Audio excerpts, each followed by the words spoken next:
This is A's Cast Live, your comprehensive look at the Athletics. Swung on, drive to left field. Did he do it? He did! 4 home runs for Nick Kurtz! He is 6 for 6! Swing and a drive, deep to left. The A's take the lead in grand fashion. And 29 other MLB clubs. Stretch of the pitch to Cal. Swing and a drive, deep to right field. There it is, number 60, the modern-day Bambino. Join us as we take you inside the baseball universe from humidors to walk-off dingers. That swung at a high, deep drive to right. Smith is back. He will not even watch it. And the A's win it on a walk-off by Nick Kurtz. We have you covered. Spend your afternoon with us, only on A's Cast Live. Here's Chris Townsend. Good afternoon, everybody, and welcome to another edition of A's Cast Live. It is Monday. We are all caught up in time between Mountain and the Pacific time zone. 1 o'clock first pitch today.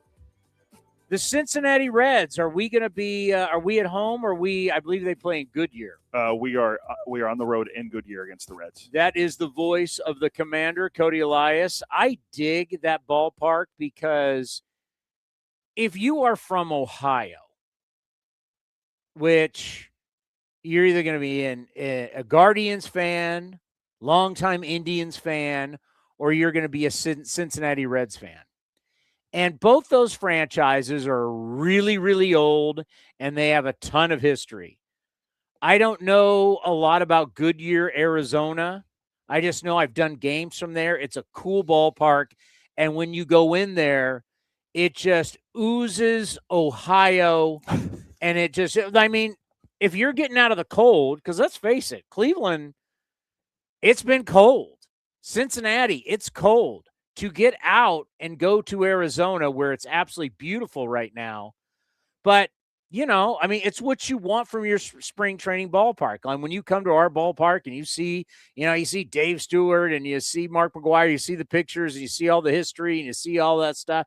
It's cool, right? Well, for them, right, you're from Ohio. You love your Guardians, you love your Reds, and you think of just some of the great history of, I mean, even though Cleveland, it's been a long, long time since they won. What, 1954? I think it's 1954. Might be 48. But my grandfather played in that World Series against the Indians in 48. Yeah, they played in 1950. Yes, you're right, 48. 1940. So the last championship they won, hell, my grandfather played against them with the Boston Braves. 1948, Bob Feller. And then, but, you got the Cincinnati Reds where, their history, it's unfortunate kind of where they are. But at one point, I mean, when you think of the center of the baseball world, always started in Cincinnati where they had the parade. They would be the first game every single year. And, the Big Red Machine. I mean, great history with the Athletics. I think about them in the 80s and the 90s. It's been a while since the Reds have made the playoffs. They made the playoffs last year. But, yeah, it's pretty cool. Goodyear, if you ever get a chance and you're looking at the cool ballparks to go see in the Cactus League, I think it's cool when you go to someone's spring, like you go to Sloan Park, and you go in there, just oozes Chicago and the Chicago Cubs. I mean, that's what's cool about spring training is you're going to your home ballpark, and you get like what we saw yesterday. I got to tell you, every single time I step into the Las Vegas ballpark there, where the Aviators play in Summerlin, it is just spectacular. You do not feel like you are in a AAA stadium. You feel like you're like in this big league ballpark, but it's not because the facilities are second to none. You go down into the clubhouse, you go and you see their workout room, you see their batting cages, you see where the dining is. Right next door, Red Rock Casino is legit. I mean, the restaurants in there are phenomenal. I mean, if you like to play, you like to gamble, it's a great place to gamble. And then downtown, it's the schwanky part of town. Summerlin is super, super nice. It's got all the high-end stores. It is beautiful. And if you ever want to go down, and of course we'll be there in June. Get your tickets now because I believe it's just about sold out. So yeah, there's the ticket package, athletics.com/LV6 to get those.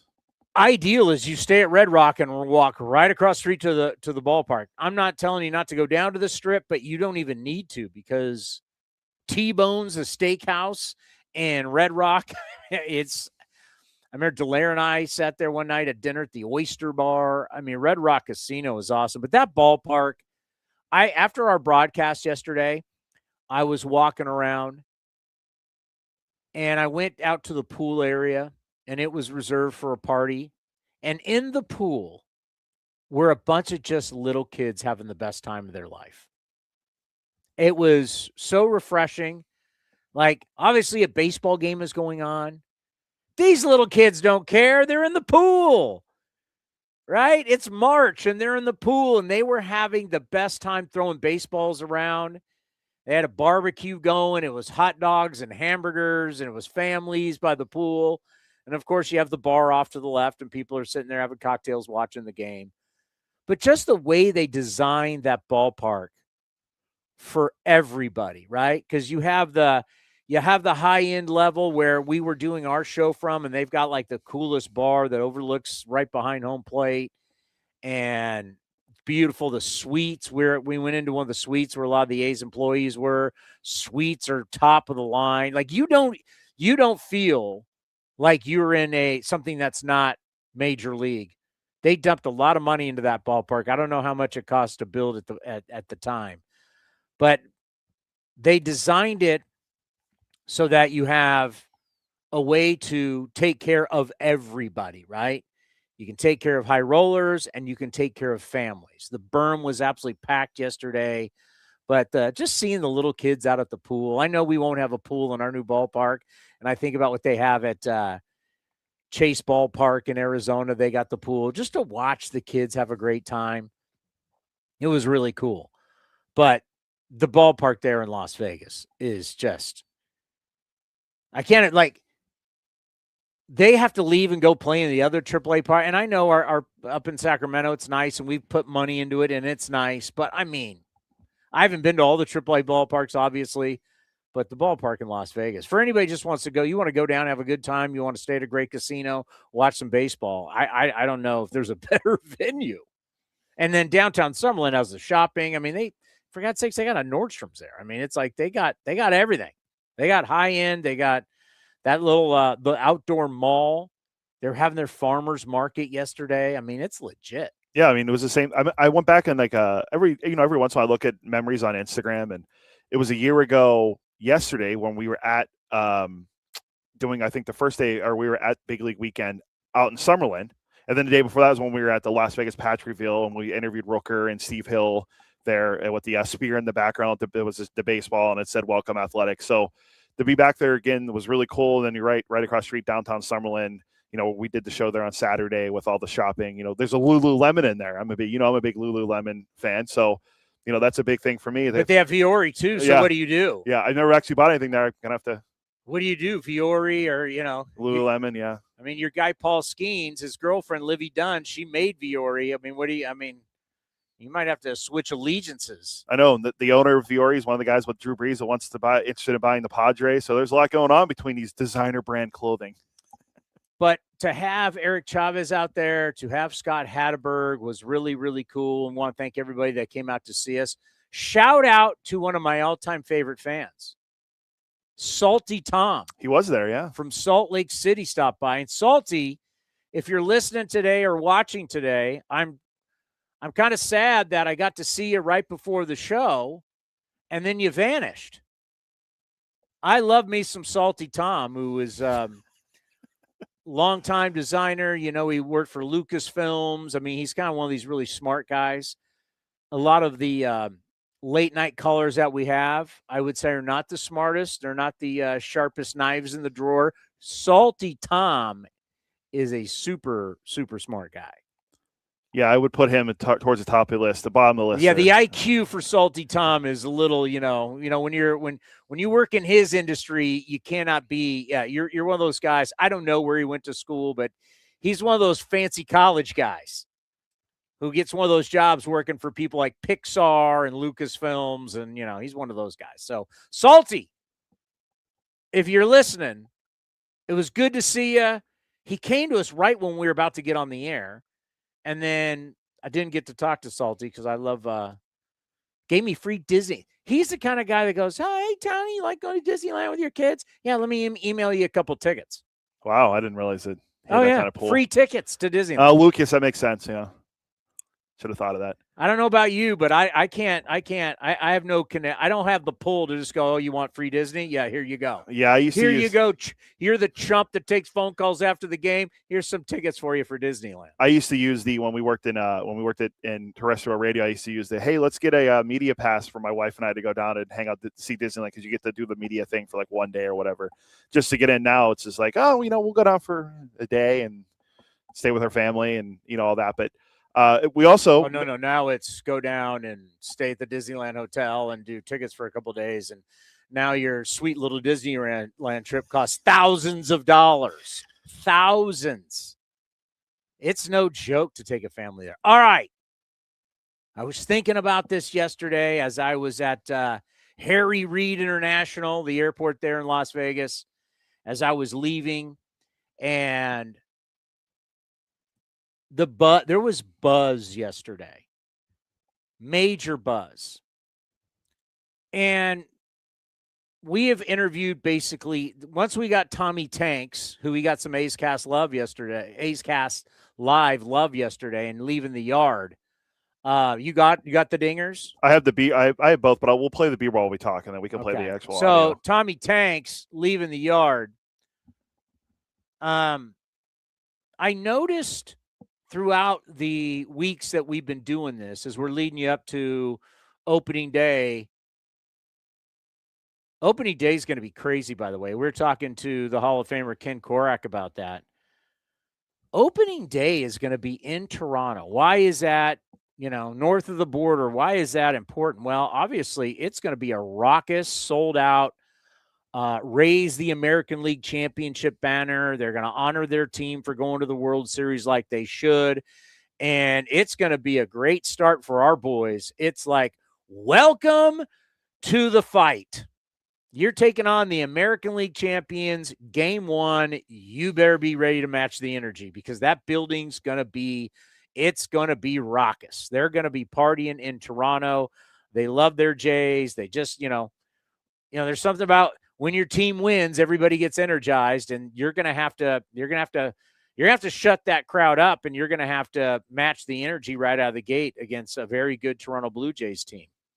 But words matter to me. In my business, words matter. And that's why I always, my time hanging out with Johnny and Chris on the broadcast, I give them, I got to poke them a little bit. Everybody kisses their behind. At some point, you got to poke these guys a little bit. And I go, yeah, you guys are a bunch of word salad, cliche machines. For us, in the talk side, not the play-by-play, in the talk side of our business, words matter. What you say matters. Your opinion matters. Whether you're right or you're wrong, there is a little bit, I think, for us, we're just, talk radio's turned into, let's just put fans on the air and have hot takes every day. And everybody's angry about every little thing, or super excited or super angry about every little thing. That's not how the business is supposed to be. And unfortunately, as we know, terrestrial radio has seen a decline. Not KSTE, because as long as you're talking politics, the station we're on, Sacramento, politics will always generate ratings. It just always will. Sports radio, though, it's been on the decline for years. But words matter to me. And that's when I talked about maturity. When you think about maturity, the word maturity, it really applies to our club of where they were last year to this year. Does that mean they're going to win more games? No. But what we're saying is these young men are more it's not that great a time in between seasons. It seems like it, but it's months. But it's amazing how you go through a season, you leave, and you mature over the winter because of your experiences. you just gained a great amount of experience in a season. And then in the off season, you take that experience and you learn from it. And you can just tell physically and mentally our guys are more mature. But the word today that I thought a lot about, and we heard it from Fran Reardon, our farm director, Ed Sprague. It's okay, I call him the farm director. I know it's player personnel, but old school farm director. I kept hearing the word development.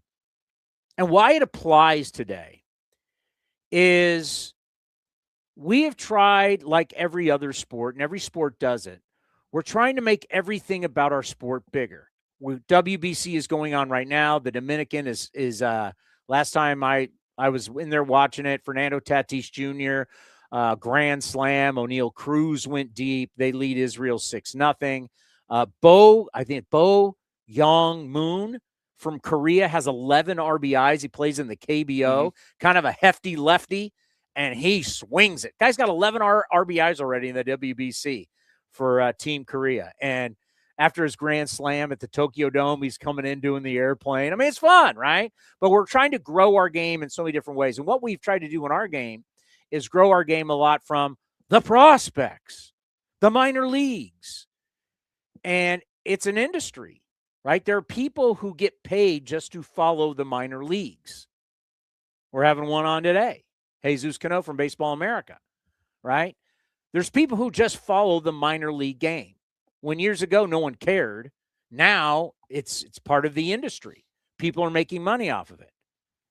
And so we make such a big deal out of the minor leagues and prospects and everything.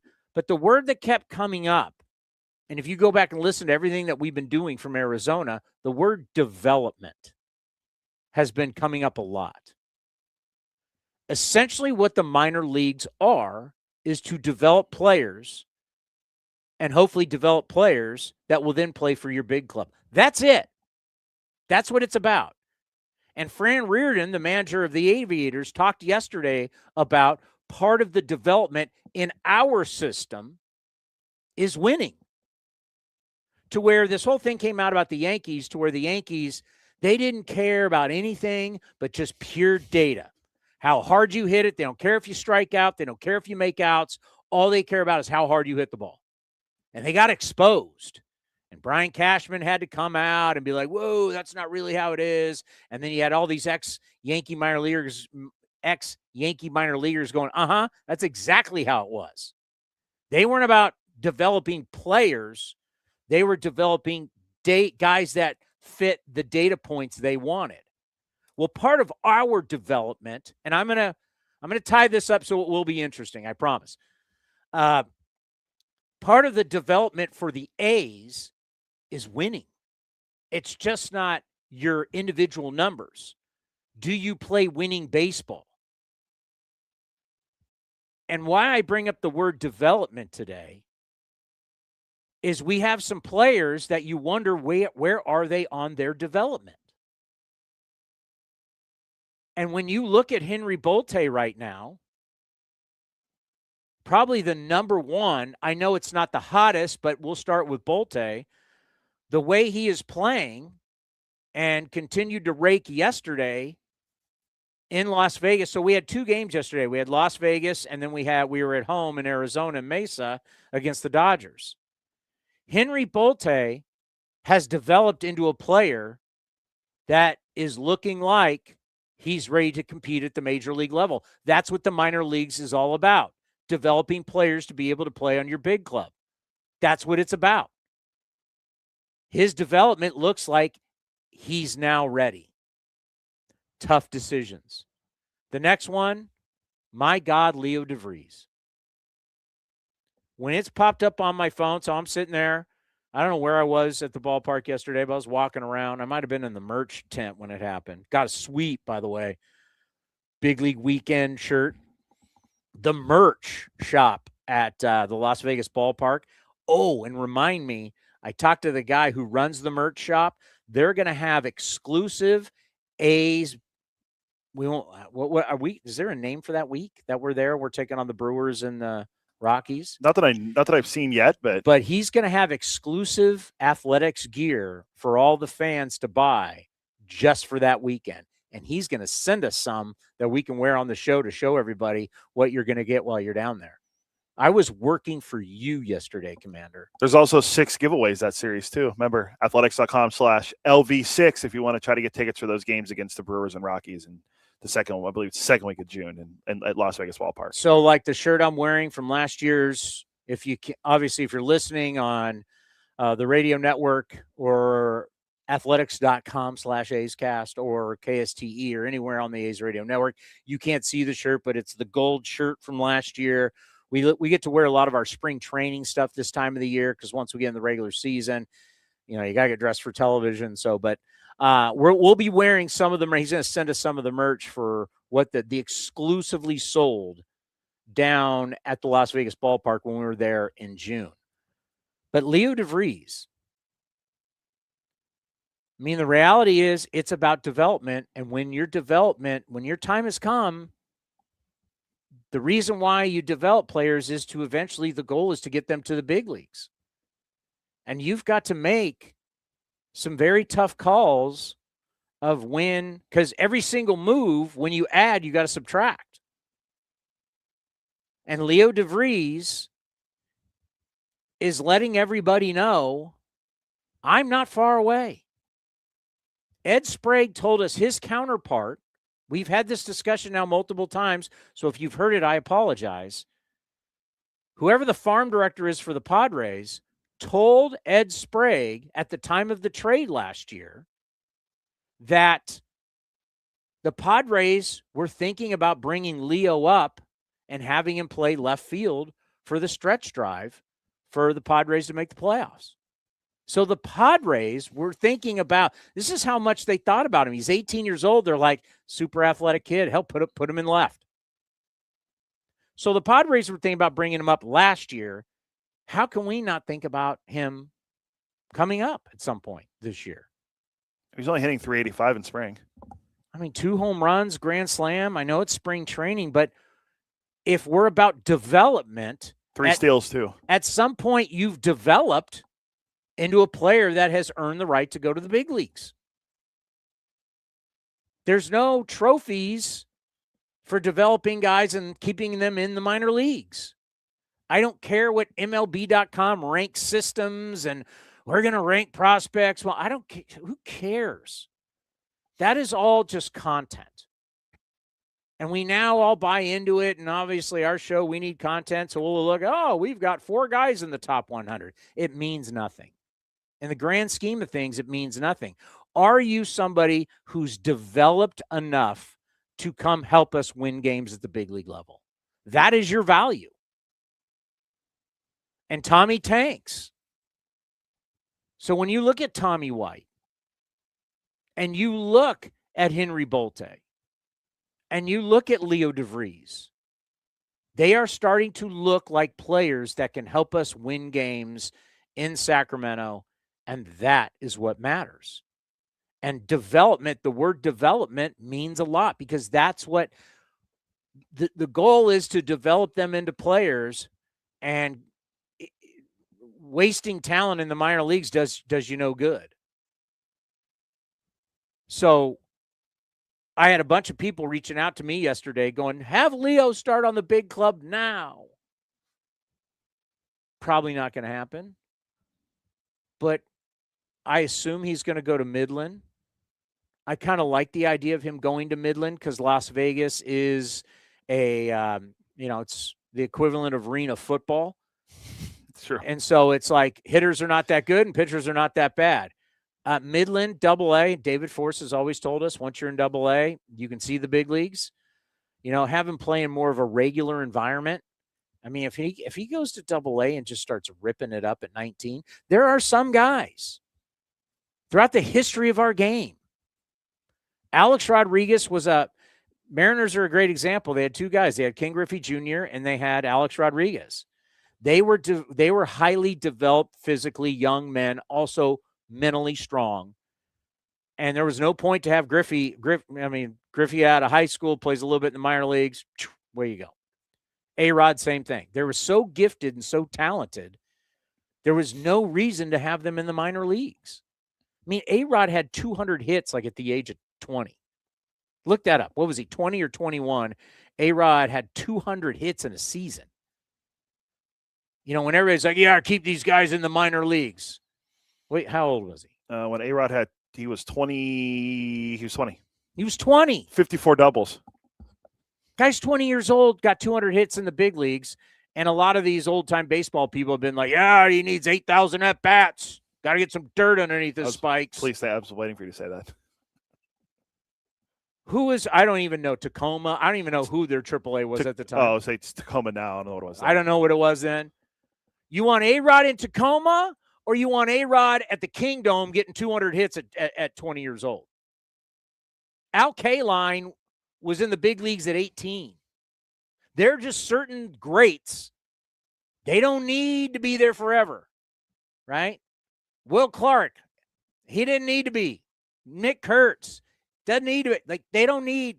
You stick them there just because that's how things go. But at some point, if we're about development and you're developed, time to play in the big leagues. Sorry. And we may be getting there pretty quick with these guys. And then you got some tough decisions. Because once again, when you add, you have to subtract. And those are tough decisions made by David Forst and company. And it's hard because you like all of your players, right? You like all of them. But you can't. You only got 26. 26. That's it. You got 13 position players. And part of the problem is because we have 8,000 pitchers on the roster, we only have a few bench guys. So that's also the dilemma of having a stacked system with position players, is because we want to have so many pitchers, there's not that big of a bench. Is this a problem? I don't think it is. This is great. And I'll explain next. Also, who do we have on the show? Jesus Cano is coming up next. We'll also have we have interviews with Lawrence Butler and Darell Hernaiz, who had a big home run for Puerto Rico in the World He's Baseball. blonde now. Yeah, which is what? We'll get to that. My guy Hernaiz, I love Hernaiz is blonde. And then we'll at the end of the show, after we do Lawrence and Darell Hernaiz, 12:30, we're gonna have Jenny Cavnar on from where they at Goodyear, and we're gonna play a little edition of. She doesn't know this. Don't say it. She doesn't know. She might be listening. Yeah, that's true. She's a P1. She was texting me yesterday. Jenny Cavnar makes her debut for 2026 on the greatest spring training game show of all time. We need some game show music because it's Jenny Cavnar. We need some game show music. I have some. I'm excited. That's all next right here on A's Cast Live. Baseball is back and big league action has never been more affordable. For a limited time, grab your tickets to see the A's in West Sacramento for just $8. That's right, only $8 for select games this April and May. Catch the showdowns against the Royals, Cardinals, and American League West rivals, the Mariners and the Rangers. Whether it's a midweek getaway or an afternoon at the park, don't miss your chance to see your A's for less than the price of a ballpark snack. Tickets are moving fast. Head to athletics.com, that's athletics.com, to secure your seats today. Tyler Soderstrom joined Chris Townsend to talk about his breakout 2025 season, his new 7-year contract extension, and his commitment to the future of the Athletics. There was some conversation right at the end of the season last year with what they were planning to come to us with. So we had a good idea. I knew that they were going to come to us with something in November, and, they came with their first offer. Everything is a negotiating process. So there was that whole process. My agent, Garrett Parcell, did a great job at Paragon Sports of, kind of let me and my wife and my family just kind of sit back and, let them kind of handle all of the whole process of it. And, we ended up coming to terms. So it was something that I wanted to do. I love this organization. I got drafted by them. My relationships that I've built, that's what's important to me. So I'm just excited, to be here for the long term. And, like I said, just super blessed. You can watch the full interview at youtube.com/athletics or listen at athletics.com/A'sCast. Secure your spot for priority access to 2028 season tickets at the A's Ballpark in Las Vegas for just $19.01. The amount honors the founding year of the Athletics franchise in 1901. By joining the priority list, you'll get an early opportunity to grab season tickets before they go on sale to the public, while also supporting youth baseball and softball programs across Southern Nevada. To secure your spot, visit athletics.com/Vegas.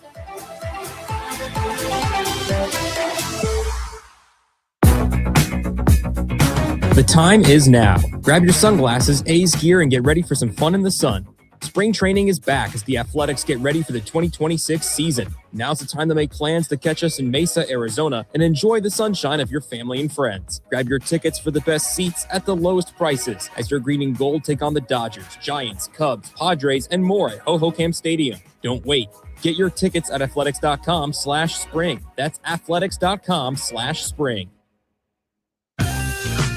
Secure your spot for priority access to 2028 A's season tickets in Las Vegas for just $19.01, honoring the franchise's 1901 founding year. Join the list for early ticket opportunities and support youth baseball and softball in Southern Nevada. Visit athletics.com/Vegas.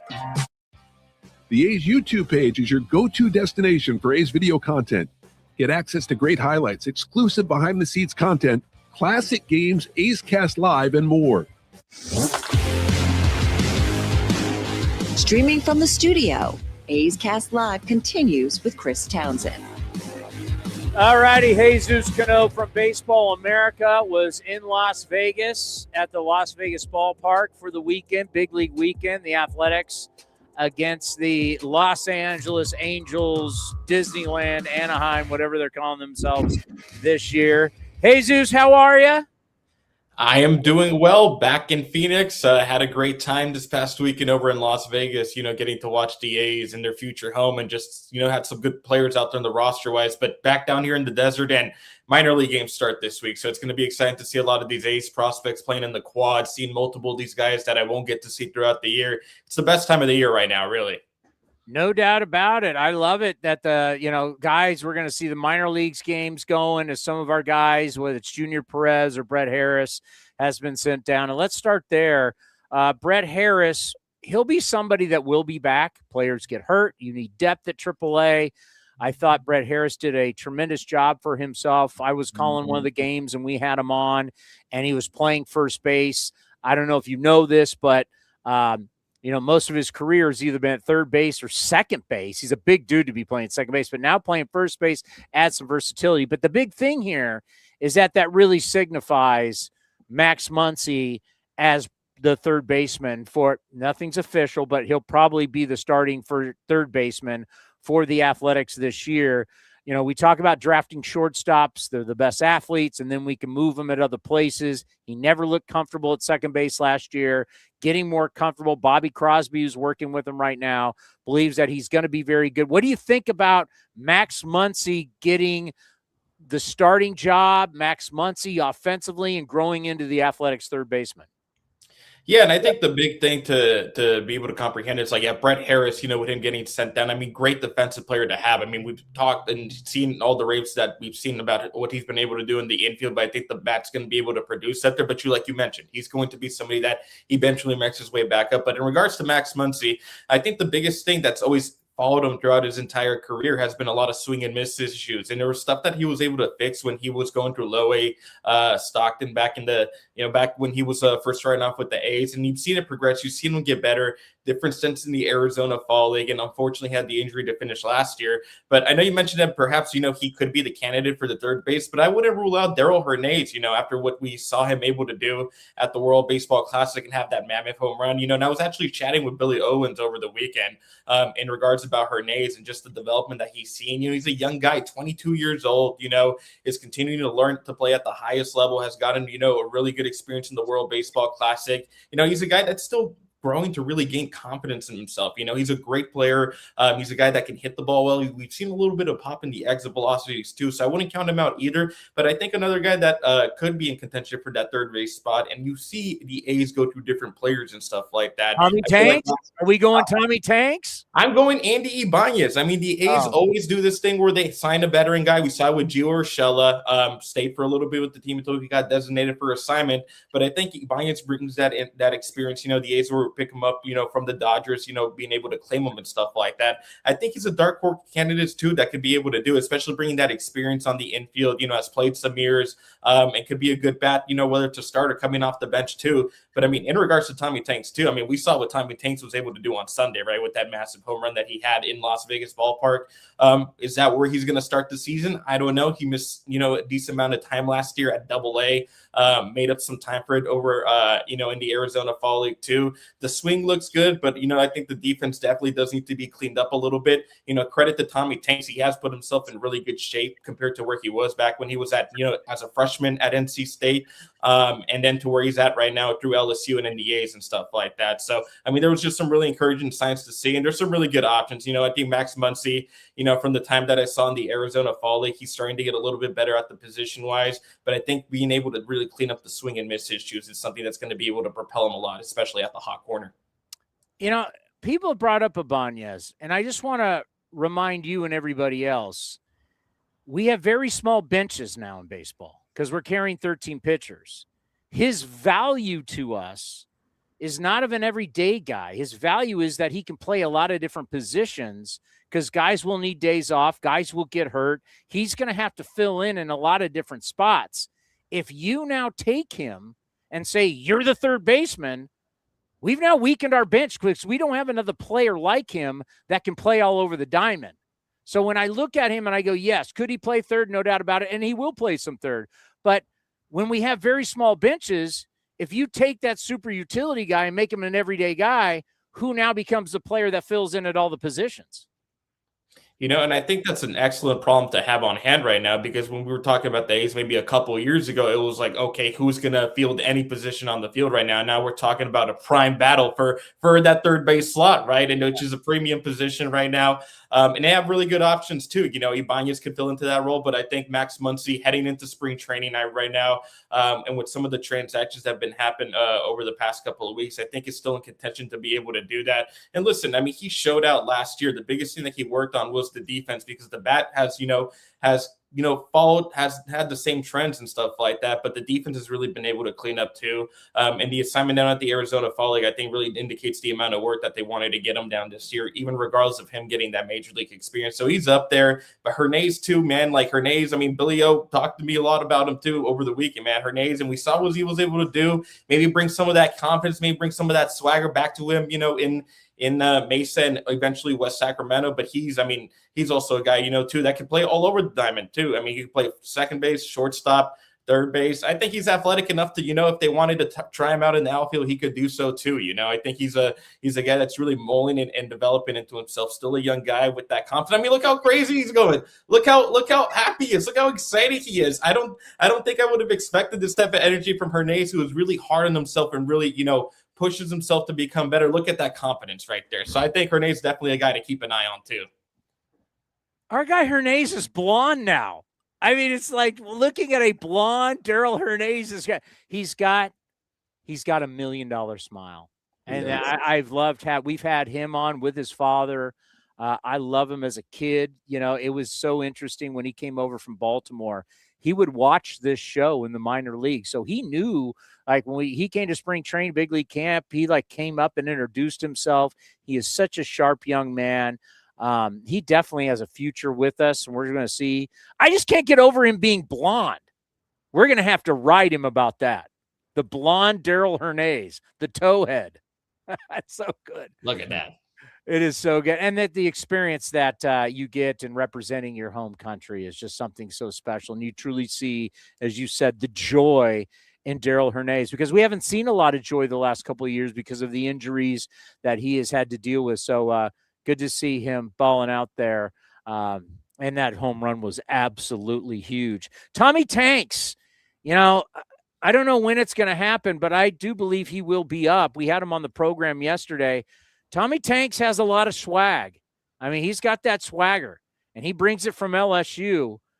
Since you've been really scouting him, just talk about his development, what you've really seen with. I know you talked about defense having to improve, but you've watched his development.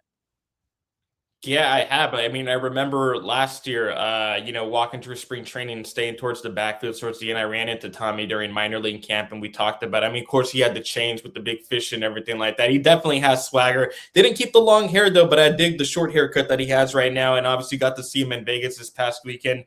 Lawrence Butler called him Tommy Tankington, jokingly, and, I mean, he was able to hit a home run that day. I think the most time I've ever really gone to see him this past year was in the Arizona Fall League, and I got to see him, participate in a home run derby, which not a lot of young guys are able to do. He did so in the Arizona Fall League home run derby. I mean, that swing looks about as much as you could say from what the time at LSU and where he was able to gain the nickname Tommy Tanks from, right?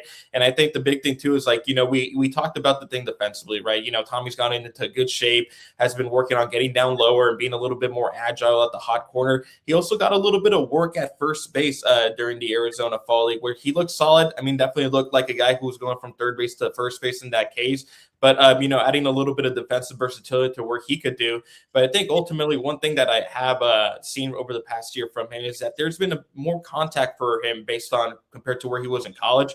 That's a caveat that you see with a lot of power hitters, right? A lot of guys that like to hit homers like him is that they tend to have a little bit of a not so good contact rate. But Tanks, I call them Tanks. Tommy White was able to get himself. I know, right? Hey, by the way, Tanks is playing first base today. Oh, look at that.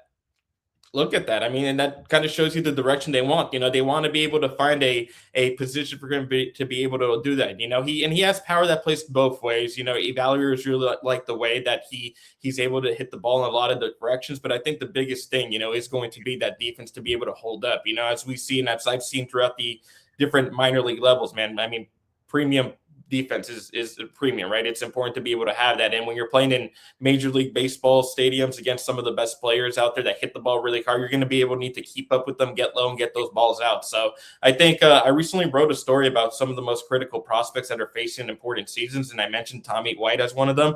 Not has anything to do because of performance or anything like that, but because third base is a big hole for the A's, and the A's pretty much have every other position solved and figured out right now. And if you're able to get a premium bat, by the trade deadline, whether he gets called up or whatever happens, the A's are going to be a much better team than they are right now and have a really good contention to make the playoffs, where it's a wild card, whether it's a potential first place one. I don't think that's out of the question either. But this team, is one very good third baseman away from really, taking it up a notch. Jesús Cano from Baseball America joins us here on A's Cast Live. I was talking about development. I hear a lot about development. Development's all about getting guys ready to play in the major leagues.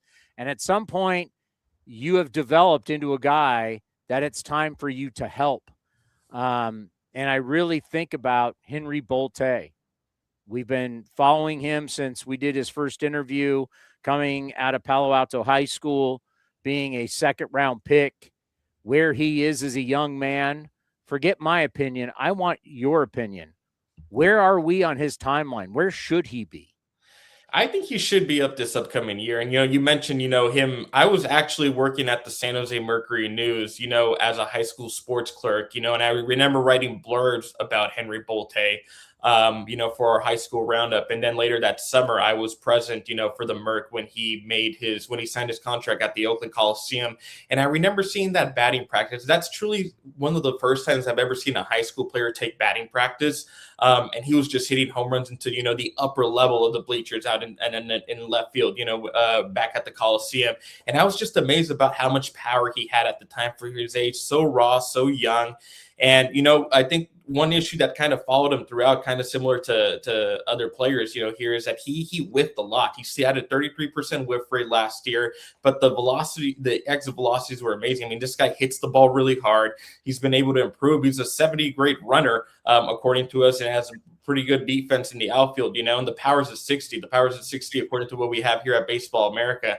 And, I think if he didn't get injured last year, I wrote him up as a candidate, in September to see a potential late call-up. And I think that's still in the question here for him. I think last year we saw some really encouraging signs of him to be able to generate a little bit more contact. But there has been issues that he's been pounding the ball into the ground a little bit too much. He had a 59% ground ball rate last year. I think he was able to elevate it a little bit more and send those balls, up in the air. I think you're going to see a lot more production for him.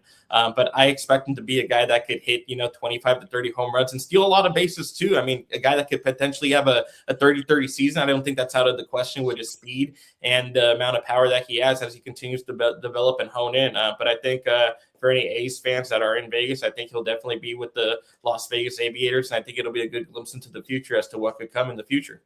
All right, the biggest name. He went yard twice yesterday. We've had you on the show multiple times. Kid looks like a star. He just looks like he looks like he is going to be a special player for a long time. I've said it, and a lot of people were like, what? Because Nick Kurtz is so dominant. But I said, maybe the best all-around player in our organization may be Leo De Vries. And yesterday, 2 home runs, including the grand slam. We're going to hear Rick Monday on the call here, which is awesome. Originally an Athletic, first ever pick in the MLB draft by the Kansas City Athletics back in the day. Leo is just, once again, about development, right? You try and develop players to play in the big leagues, and at some point you've reached that threshold where it's time for you to graduate and you can help a team win at the big league level. I don't know for sure, but I would bet he's not going to start in the big leagues. I would think he'd go to Midland first. But Jesus, this kid is not far away from it's like the talent is so unbelievable. You've been following him since he was in his youth. I mean, he's 19 years old and he looks ready. I mean, he does. He does really look ready. And I remember when the first time I came on A's Cast last year, I know we talked about, that he would have been, if he was in the draft this past year, that he would have been a 101 player. And I think that still continues to ring true as we continue to see what he's done so far. But I think at the time too, and I remember writing the story about Leo for baseballamerica.com. And I was one of the first people that got to talk to him after he got traded. He hadn't done any interviews or anything like that. And I remember, when I interviewed him, you could tell that he was a little bit down about the trade. And I think that has to do with a lot with it's, the Padres were his team growing up. That was his childhood team. He gets traded out of a whim. It's something he wasn't expecting. It wasn't something his Padres were expecting at all. And I think that took a little bit of adjustment. And then I see him this past year in spring training, and I see him just chopping it up with the guys. A lot of the lower level guys, him and Tommy White get along very, very well. I saw him take grounders, at the hot corner. I see him messing around, having fun in the clubhouse. And I think you're starting to see that in the way that he has that energy that's coming into play there where he's really comfortable. He's really growing into the skin. I think the skill set's always been there. The skill set has not changed at all. I think you see what he did on Sunday with the grand slam, the 2 home runs. I think that's the type of Leo De Vries that you're going to see, whether he starts in Double-A, or I think he's also potentially making the case to start the year in Triple-A.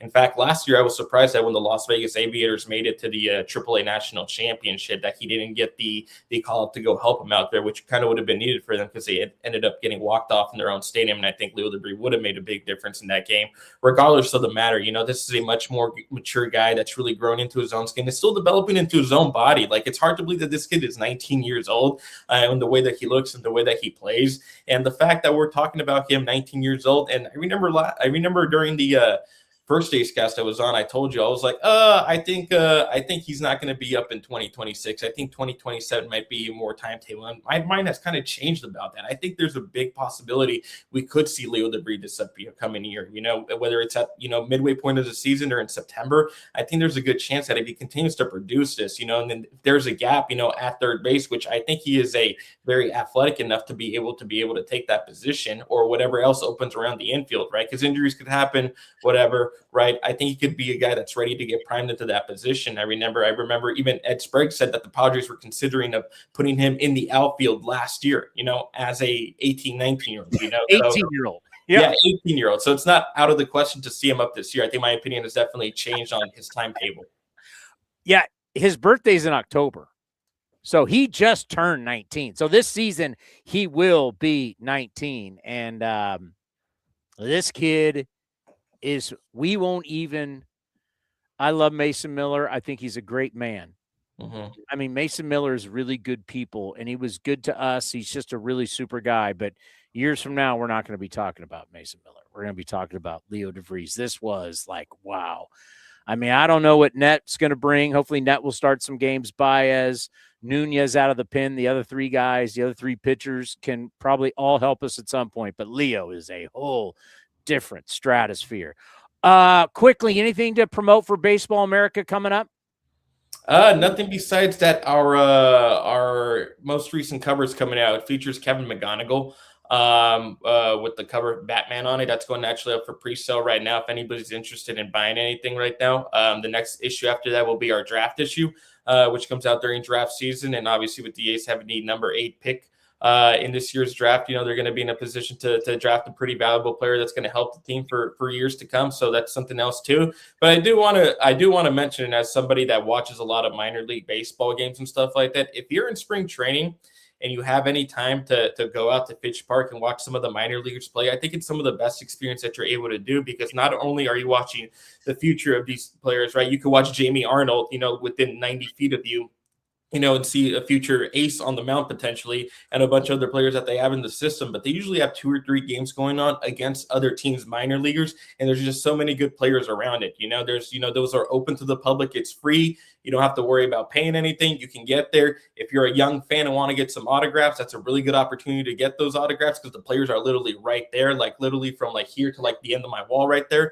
that you're able to get to. I think it's such a fun experience, and I know me as a kid would have enjoyed that. I'm sure there's plenty of fans out there that are out here for spring training. It's a little bit warmer than I would like, but there's still the opportunity to be able to do that too. So it's a great opportunity. That's kind of what I want to plug there, just to be able to promote. I'm a big prospect guy, so if the A's have a good farm system, there's any A's fans that want to watch those play, go down to Fitch Park and see those guys. That's like he's part of the marketing department. You want to sell some tickets too? You're doing a great job. Yeah, I may not be part of the marketing department, and I did this to Cody yesterday, but I know last time I was on, there was that whole debate about Fresno State and stuff like that, man. So I had to come ready to be sure if it all came down to the wire or anything like that too. I was waiting for you guys to make a comment about this right here, about the Sports Illustrated Fresno State cover right there. Well, it just came down, I think it was yesterday, and I feel really bad for you being a Fresno State grad, as they talked about how they're gonna discontinue anyone who graduated from Fresno State's degree, because they said the school really isn't that great, so your degrees are not really credited. I feel so bad for you.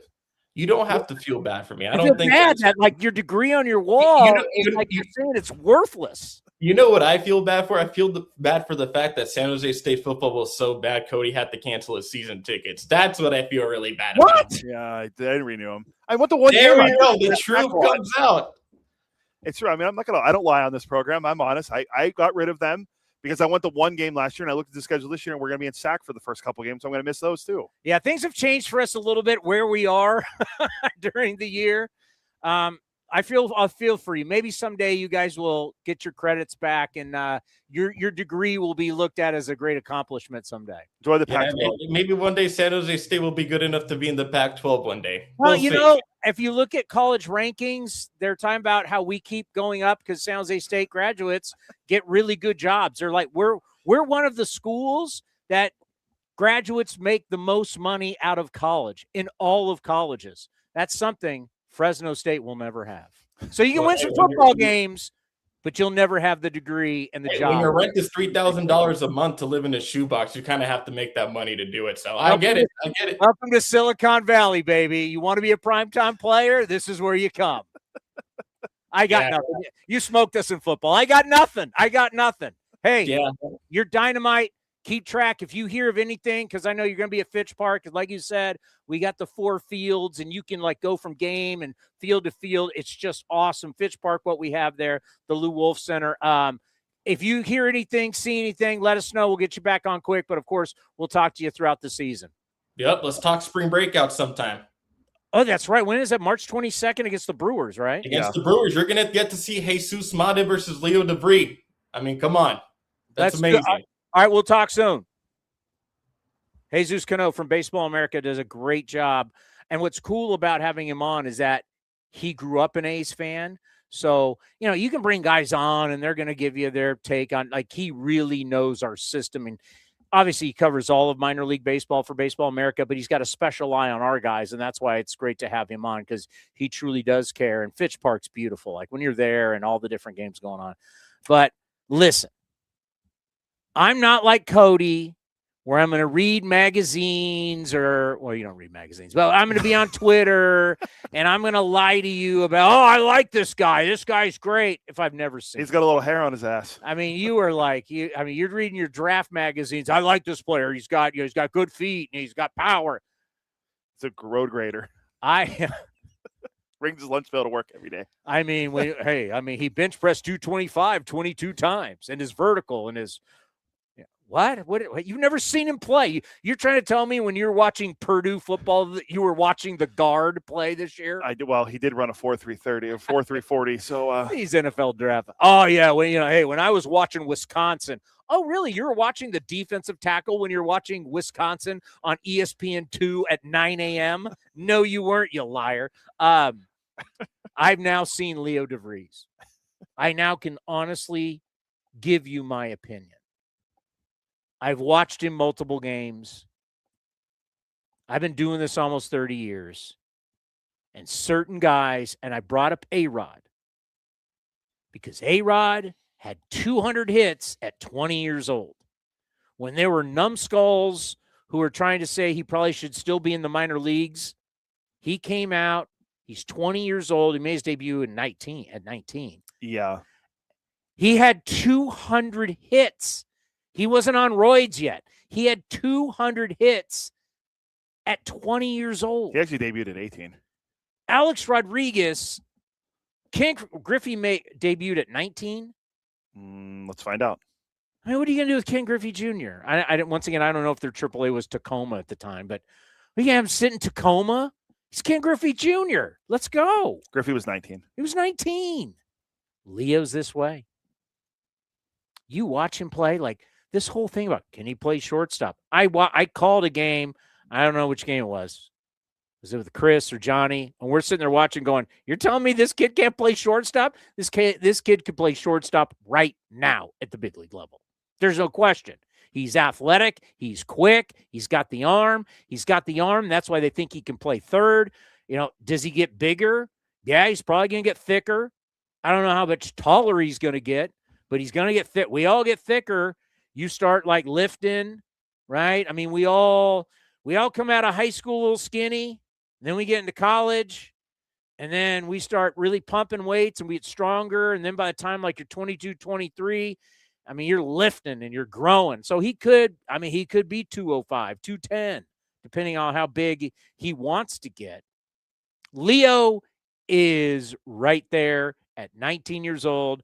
I have now seen it. I am now a believer.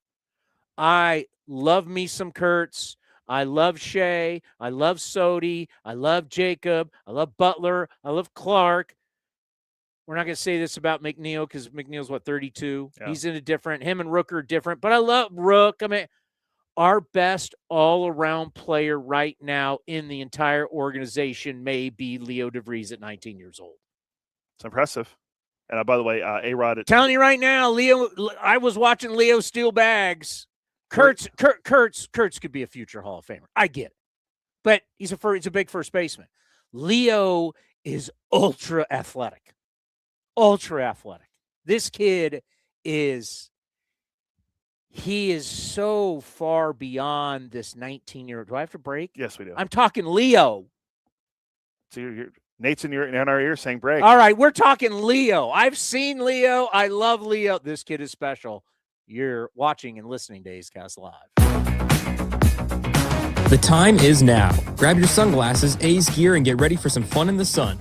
Spring training is back as the Athletics get ready for the 2026 season. Now's the time to make plans to catch us in Mesa, Arizona, and enjoy the sunshine of your family and friends. Grab your tickets for the best seats at the lowest prices as your green and gold take on the Dodgers, Giants, Cubs, Padres, and more at Hohokam Stadium. Don't wait. Get your tickets at athletics.com/spring. That's athletics.com/spring. Secure your spot for priority access to 2028 season tickets at the A's Ballpark in Las Vegas for just $19.01. The amount honors the founding year of the Athletics franchise in 1901. By joining the priority list, you'll get an early opportunity to grab season tickets before they go on sale to the public, while also supporting youth baseball and softball programs across Southern Nevada. To secure your spot, visit athletics.com/Vegas.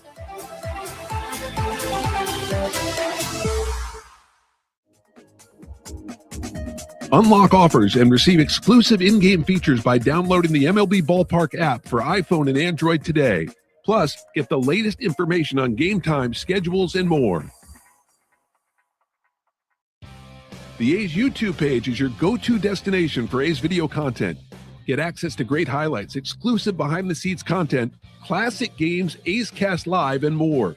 Visit youtube.com/athletics. Baseball is back and big league action has never been more affordable.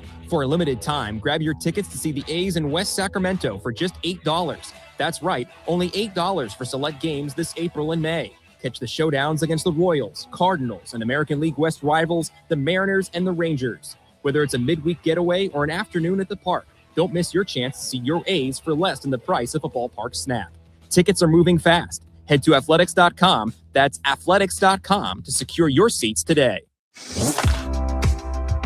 American League Rookie of the Year Nick Kurtz joined Chris Townsend on A's Cast Live to discuss his historic 2025 campaign and becoming the first Athletic to win the award since 2009. Yeah, it was awesome. You know, when it kind of got announced, we were all in Hawaii together. You know, Willie was in the same room as me when we were on the show, so that was really cool to kind of, you know, celebrate, you know, as a team. When you look back, like, what do you think of when you look back in this Rookie of the Year season? You had the monstrous game in Houston, historic game. What are the things that you really reflected on? Just kind of the whole year as a whole. You know, when you look at any kind of season, you have, you know, the parts where you feel really good at the plate. You have the days where you feel really bad, and then the majority is you're just trying to do what you can do that day to put the ball in play and get a base hit. It's not a good day if you don't get the team win as well. So that's kind of what I've reflected the most about is, yeah, I did all these great things, but it's got to lead to October. And that's the most important thing.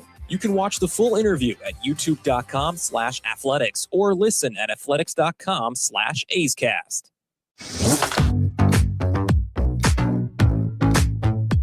A's Cast Live continues from the studio. Here's Chris Townsend. We got a flash sale going on? We do, but let's pause 10 seconds for station identification right here on A's Cast.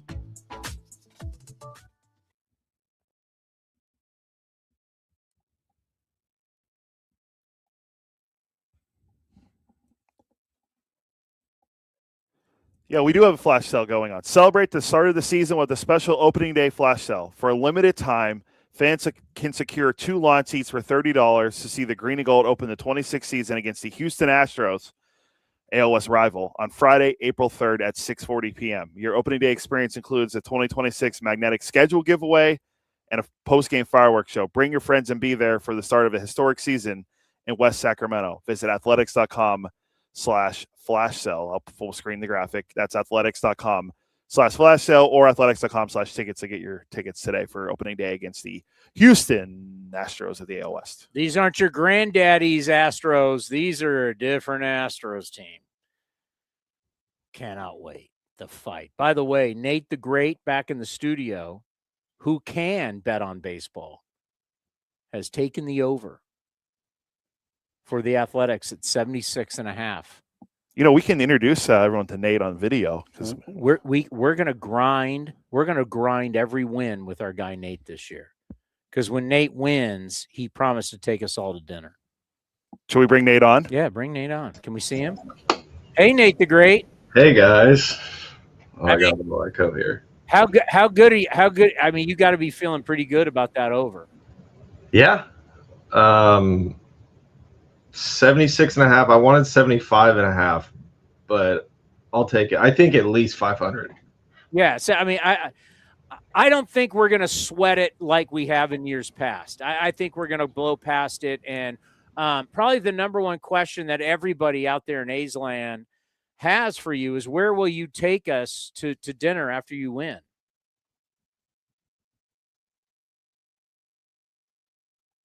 Where'd he go? Oh, he muted himself. Oh, boy.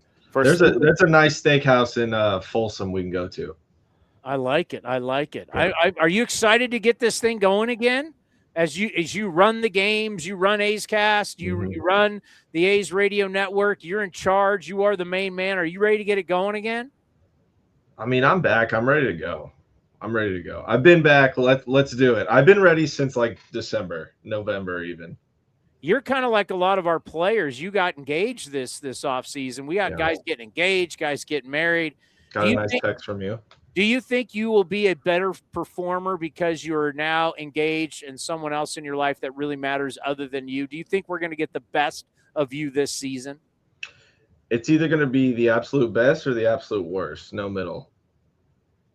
Oh, boy. What are you going to – how do you – well, I can't ask him because he's on number 2. So he's don't ask me. Don't ask me about marriage. He's not. All right, Nate. We'll be with you all season long. We're going to grind this thing out.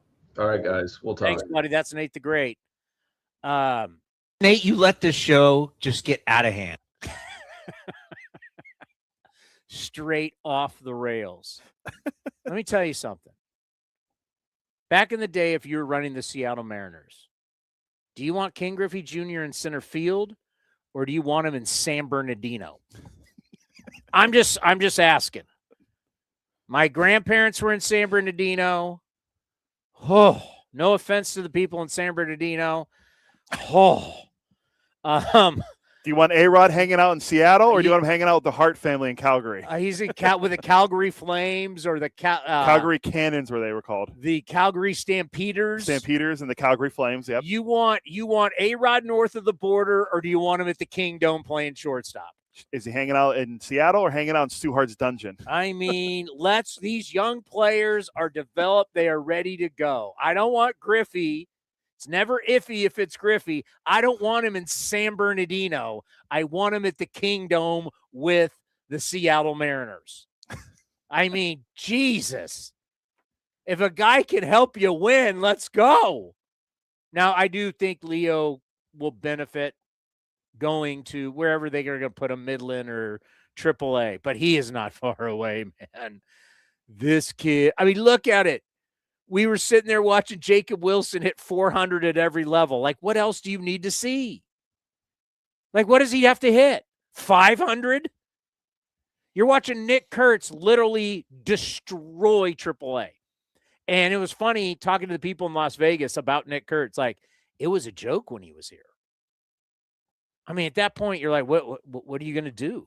He didn't play very long there. Why he couldn't? I mean, the guy would put up the greatest numbers. Why? Because he shouldn't. When you are demolishing that, and you're clearly better than everybody else, that means you shouldn't be there.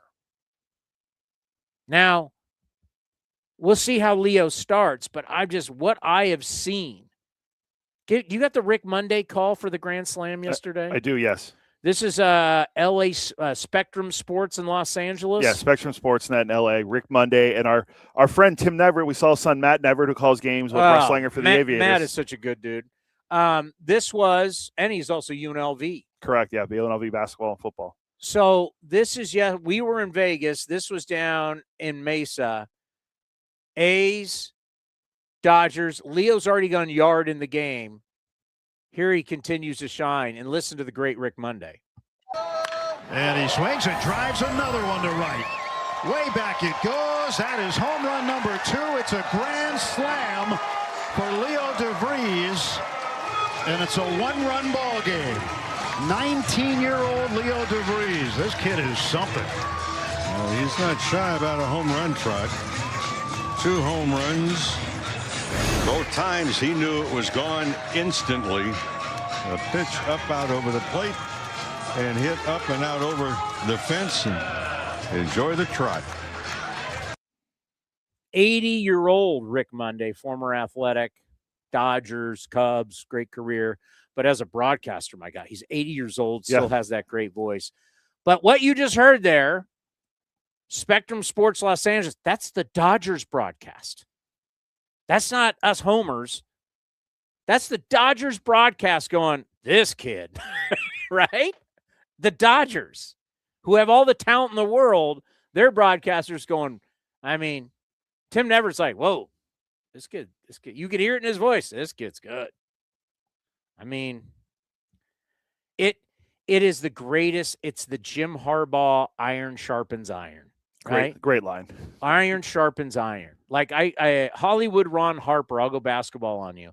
I saw this interview recently from Ron Harper, who said when he went to the Bulls and he was on the backside of the three, not the first three, but the backside three, he talked about when you showed up to practice, MJ and Pippen, these dudes played. This wasn't roll out the balls and just shoot and hang out.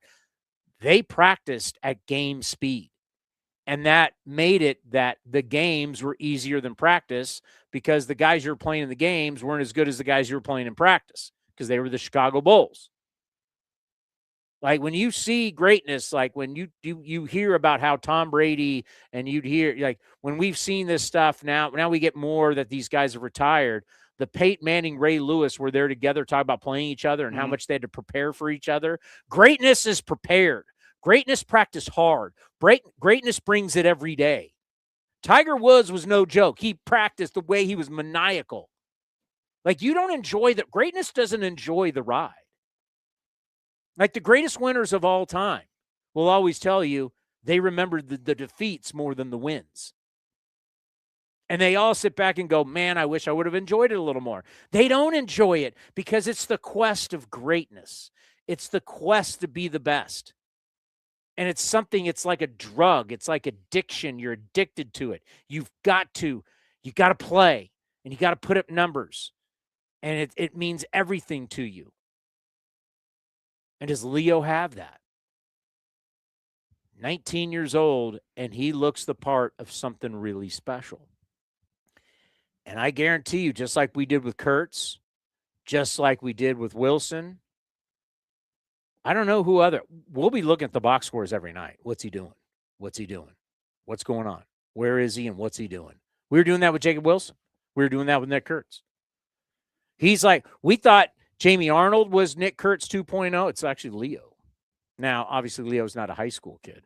And it was funny when Jesús Cano said, you know, it was tough for Leo to leave the Padres because he's been with them since he was a kid. He's basically been with the Padres, not officially with them, but he knew he was going to be a Padre by the time he was 14 years old. At 14, A.J. Preller had him wrapped up. That's how special this guy is. And he's ours. He's ours. To go along with all the other talent. We've got a boatload of talent right now. And that is such a great thing because it makes that 13 that you got position players, that fight is real. And there's nothing better. You can sign contracts, you can have but when you're being pushed, all these guys know, hey, Leo's in the lineup again today. They all know he's coming. Everybody's pushed. Everybody knows Bolte's coming. They know Tommy Tanks is coming. They know these guys are down there. They're coming. And you're going to have to find you want to win a championship, you got to have the best players. And that's what's great about our system right now is we have legit, we're not sitting here. Chris Carter, Michael Taylor. Oh, I had to take so many phone calls. Matt Carson. No, he was never. But, I mean, Chris Carter's going to be the greatest player of all time. Oh, God. I mean, we have legit dudes. We have legit guys. Brett Lowry. Or Brett Laurie. Brett Laurie. Brett Laurie. Jed Lowry. Brett Laurie. Brett Laurie. That guy chewed his nails. Like, it was so uncomfortable interviewing him and looking at his nails. And he's Franklin Barreto. Oh, God. Franklin Barreto. Nothing against Franklin. He was a good kid. He just wasn't talented enough. Great example of doesn't look like a star, doesn't look like that guy, but yet everybody kept telling me how great he was. They don't trade Donaldson unless Barreto was thrown into the deal. I never went, man, this kid's going to be a star. Watching him play. Is he still even in the league? He was an Astro not that long ago. He's got to be late 20s by now, right? He is 30 now. Oh, my God. Franklin Barreto's 30? And, well, boy, his last games in the major leagues he played in 2020 with the Angels. Where was he? I swear I thought he was an Astro. Remember how everybody just kept hammering, he's got to be this, he's got to be that. Yeah. Tell you what, that's not Leo. All right, who we got? We have Lawrence Butler or Darell Hernaiz. Either one you want to play. Hey, the blonde bomber, Darell Hernaiz. Oh, we're got to get on him about the blonde hair. Well, okay, so if I remember this correctly, he was pitch hitting here, right? I don't know the context, but I think so. I know I wasn't watching the game. All right, so he hit a walk-off jack, and come on. I mean, for Puerto Rico, and Darell Hernaiz is such he is a thoughtful, he is a very good young man who's got great intentions. Everybody loves him in the clubhouse. He's just one of those guys that when he shows up, the room lights up. He's got this $1 million smile, and he's been battling injury, and he's healthy. He's young. He believes he's dynamic. When we're in this interview, it's going to be like, this is the year of Darell Hernaiz. He's another of those guys pushing his way. Could he be the starting third baseman? Maybe, or he will play in Sacramento this year. And not with the Aviators. He will play with the Athletics in I always got to catch myself there when I say he's going to be in Sacramento this year. He's going to be in Sacramento. Both can be true at the same time. Yes, but he's going to be in Sacramento this year in an A's uniform. And I love Darell Hernaiz. And real quick, super kid. The context is, I believe all the players from Puerto Rico in the WBC last few years, they've dyed their hair blonde for the WBC. So you saw in the video, a lot of the guys playing for Puerto Rico have blonde hair. What would you do? Would you dye your hair? If the team's doing it, I do what the team wants. I'm a team guy. Blonde. My hair used to be a little lighter when I was younger, but not blonde. Bleach blonde. Would you dye your hair bleach blonde? Maybe I'll do frosted tips. That was cool when I was younger. Hey, if everybody's going blonde, you got to do it. Yeah, I guess I got to. I'd do it in a second. That'd be awesome. I mean, that's the whole thing. I don't remember what year at San Jose State we all shaved our heads. Oh, you're younger. When you're younger and your hair grows back quicker. Oh, yeah. Makes sense. And it was hard for me to cut my hair. It was hard. It was like, what? We're really going to – we were drunk. It was a Super Bowl party, and we all shaved our heads. But then you know what? I loved it because it was zero maintenance. I mean, it was like going into the Marines tight. And it was like, this is actually pretty nice. I actually enjoyed it, but it was tough for me to cut my hair. It was tough. But you know what? When the team does it, you got to do it. We're not dyeing our hair this year. Here at Sports Team. I've never dyed my hair, but when I do, I will let you know, and it will not be blonde. It will be to get rid of gray. My gray's not bad yet. It's coming. We're nearing that point. But I'd be tough to go blonde. You know how stupid we look? Bunch of middle-aged guys with bleach blonde hair. That's why I want It's cool when you're young. In the WBC, we would look ridiculous. All right. We love us some Hernaiz, the big bomb for Puerto Rico. Here is the young infielder for the Athletics. Hernaiz with us here on A's Cast, and if you've been watching this for a long time, you know how much I love this kid and what I believe in him and his talent. And this is the year. This is the year. We're gonna have like a campaign. Darell Hernaiz, this is the year. Because you can do it, man. You got it. You can play defense. You can hit. You can run. You can do it all. It's about staying healthy. You got to feel good coming into this camp. Yeah, I feel good. I feel ready to go. And just like you said, this is the year. Let's do it. Was it last year where you finally kind of start putting it all together? A little bit. I think it had a lot to do with like confidence and then mental, knowing I could do it in the big league level. I always thought I could, but actually having a little bit of success helped me out definitely mentally. But I mean, it's all about getting reps and feeling comfortable at that level. What's interesting is that you've always been in this battle for competition. I mean, everybody is, but I think about the battle because you came up through the Orioles. And at that time, no doubt the Orioles had the best system. You had all these young players. You were battling those players. And then you finally get to here, and it looked like, man, this is your time, and then you got hurt. Yeah. But it's like maybe that's all past you. Like that grind that you had is now this is what sets you up for what you're about to achieve. Yeah, like you said, it felt like that. But, I mean, you don't have time to complain or make excuses. Just got to keep going forward and try to do the best I can. But like you said, hopefully it all leads to this, and just go show it off. You know, a big thing for you is versatility, and not everybody can pick up a glove and go at any position and be good at that position. How much do you pride yourself in, no matter where you put me, I'm just not going to help you, I'm going to be good on defense? Yeah, I think that's something that was always emphasized since I was little, but yeah, just being an athlete. I think if you're a good enough athlete, I think you should be fine at any position. If you have some baseball IQ and some baseball awareness, I think you'll be fine. So you've kind of grown with a lot of these young guys there with the athletics. Just talk about how, when you came in this year, how just everybody looks a little different, everything feels a little different, versus when you first showed up. Yeah, I mean, when I first showed up, I didn't know anybody. I didn't know, like, the vibe of things. I didn't know anything. But now I know everybody, and everybody's 1 year. It's the same young team, but it's 1 year wiser. And I think everybody's pretty relaxed right now. I think everybody knows what they want to do or what they're going to achieve. And I think it's a young clubhouse, so it's young and exciting, but at the same time, it's more presence, I think, in the young guys, and they know what they can do. And I think more competitive. Like, yeah. Would you say they believe, like everybody from yourself to everybody else, you believe more in yourself? 100%. And I think just walking around, I mean, you see, I don't know, Jacob from last year to this year, he knew he was good, but now he knows in the big leagues he's done it. Or Soderstrom, like, he always had the talent, and now he knows, everybody knows, there's no doubt. So I think everybody walks around with knowing that they're going to do it, or knowing they did it, not, I think I could do it. So you got to see firsthand the first show of what Nick Kurtz was in AAA. Yeah. Right? Yeah. Did you think he would do what he did in AAA, that he'd do it in the big leagues? To be honest with you, yes, but I mean, there's a lot of guys that have a lot of hype, but I mean, the guy just had unbelievable strike zone awareness, which is like the most important thing in the big leagues, something I struggled with and a lot of young guys do.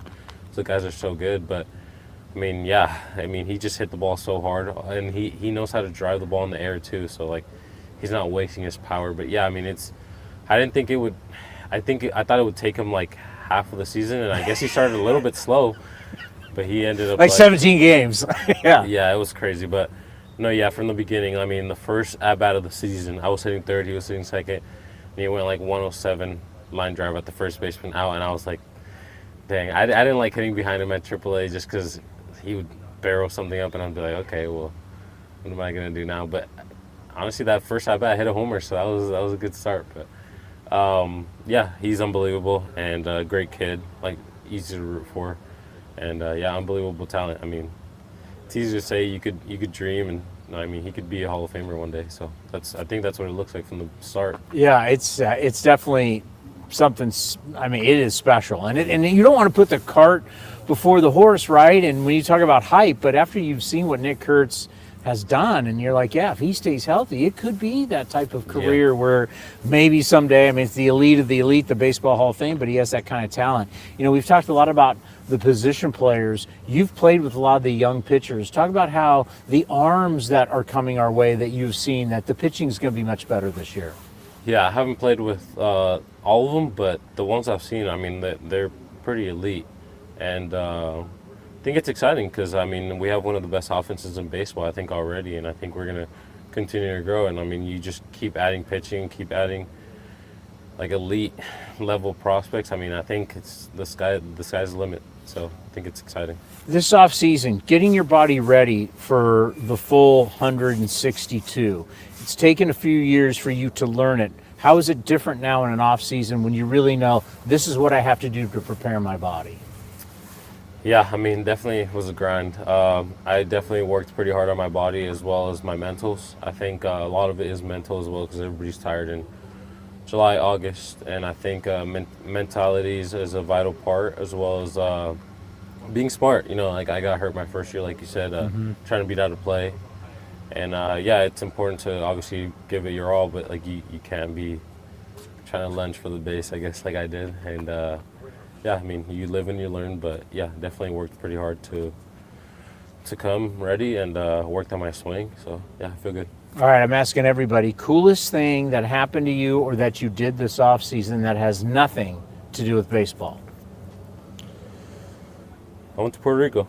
I mean, I played a little bit, but I went to go hang out And it was great. The beaches were great. Family. I've heard the beaches are unbelievable. Yeah, they're great. They're great.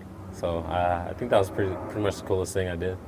So you get to see family, you get to hang at the beach. Yeah. Is it one of those where you can really disconnect, kind of get away from baseball? Because you need to do that in the as much as you need to work out and get ready, you do need to let go a little bit. Yes. I feel like that's pretty important for me because my brain is always on baseball 24/7, and I'm always watching videos and trying to get better. So I definitely need to disconnect sometimes. But yeah, I would say definitely it's pretty peaceful at the beach with the wind hitting you and you're in 70s, 80s weather. Yeah. It's great. So I've put it out there. Darell Hernaiz, this is the year. Yeah. You like that? Yeah, I like that. All right. Next time we'll see you will be in Sacramento. Okay, perfect. Thank you. And he's going to be a star in Puerto Rico. Darell Hernaiz was not a star in Puerto Rico. Darell Hernaiz is now, no question, a star in Puerto Rico after that home run. And there was a cool quote from Martin. I screenshot from his Twitter from Alex Cora. I told him when he left he was going to do something special. Super happy for him that he got that moment. Alex Cora called Mark Kotze last month to ask about Darell Hernaiz playing for Team Puerto Rico. On Saturday night, Alex Cora texted back, "Thank you."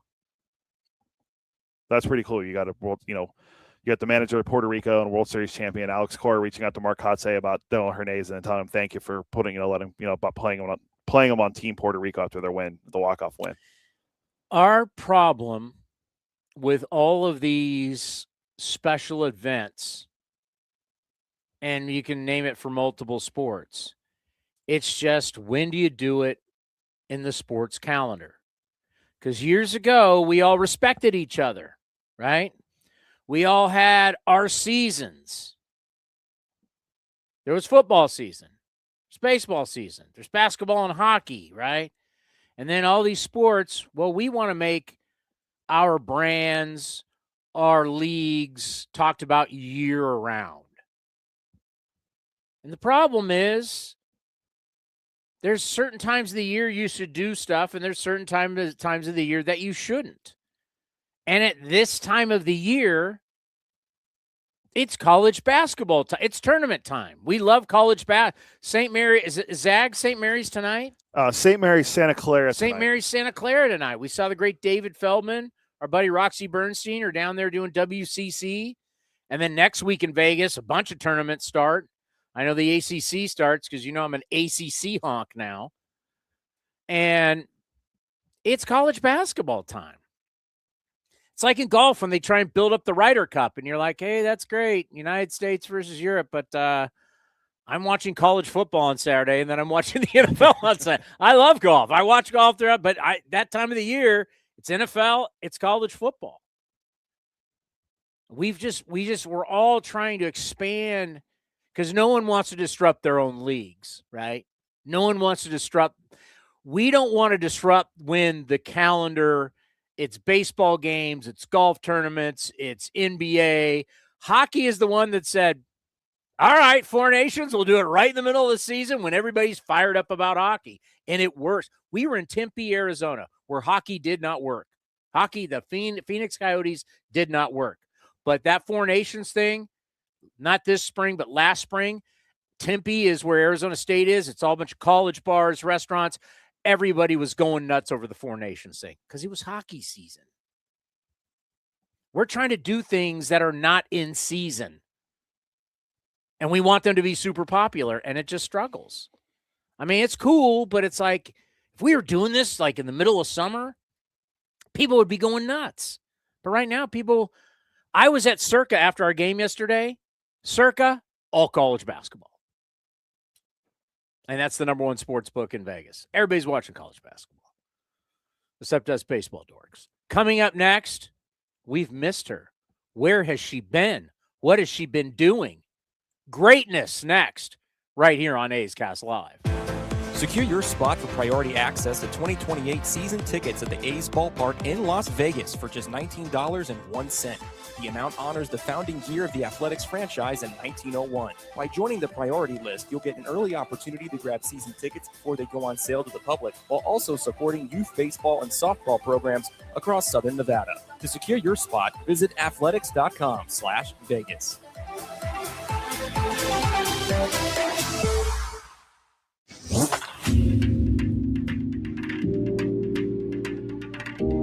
2025 All-Star Brent Rooker joined Townie on A's Cast Live to discuss the special bond in the A's clubhouse. There really is, and it's developed over the past several years since I've been here in 23. The guys who have kind of been through the rebuild, and a lot of them came to the minor leagues during that time, and got here in 23 or 24 or whatever it was, and it makes coming to work fun when you like the people you work with, when you like the guys that you're hanging out with, because I mean we're together for 8 months. We're together 8 hours or at least 8 hours a day every single day. So we're hanging out, and it makes it easier to perform, easier to improve, easier to want to show up and grow as an individual and as a group when you like the guys you're doing it with. You can watch the full interview at youtube.com/athletics or listen at athletics.com/A'sCast.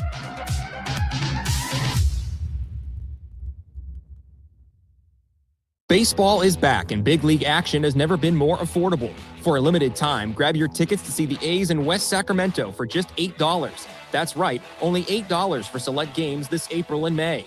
Catch the showdowns against the Royals, Cardinals, and American League West rivals, the Mariners and the Rangers. Whether it's a midweek getaway or an afternoon at the park, don't miss your chance to see your A's for less than the price of a ballpark snap. Tickets are moving fast. Head to athletics.com, that's athletics.com, to secure your seats today. The A's YouTube page is your go-to destination for A's video content. Get access to great highlights, exclusive behind-the-scenes content, classic games, A's Cast Live, and more. Visit youtube.com/athletics.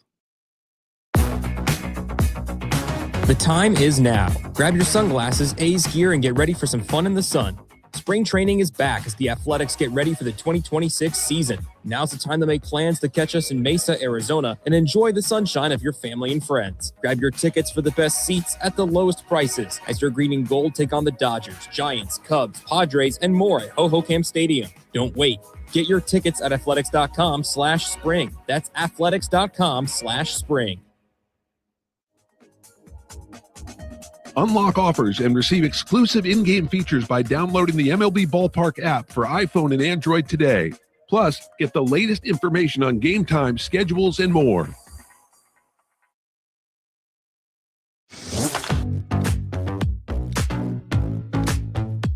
A's Cast Live continues from the studio. Here's Chris Townsend. All right, we got A's baseball coming up here in 1/2 hour. It's going to be the Athletics up against the Cincinnati Reds. Good year, I said early in the program. I dig that ballpark. It just oozes Ohio because it's shared by the Guardians and the Reds. So much great history. You know, Guardians, Indians, and then, of course, the Reds. Pretty cool.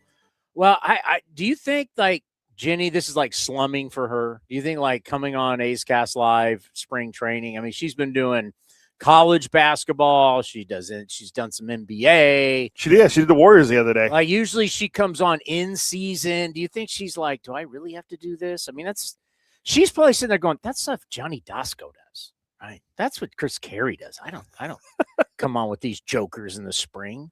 I mean, let's ask her. Do you feel like, you're slumming? Like, this is a little early for you? Because you're like, I show up in prime time. I mean, this is just spring training. Unmute your mic, Jenny. You're on mute. Oh, still don't hear her. Wait, she keeps muting. She keeps muting. Yeah, something on her end with her it's mic. Not network television, so it's... Nope, still nothing. Still nothing. Oh, there you go. We got you now. How are you? Hi, guys. Good. How are you? It's been a while. How is life treating you?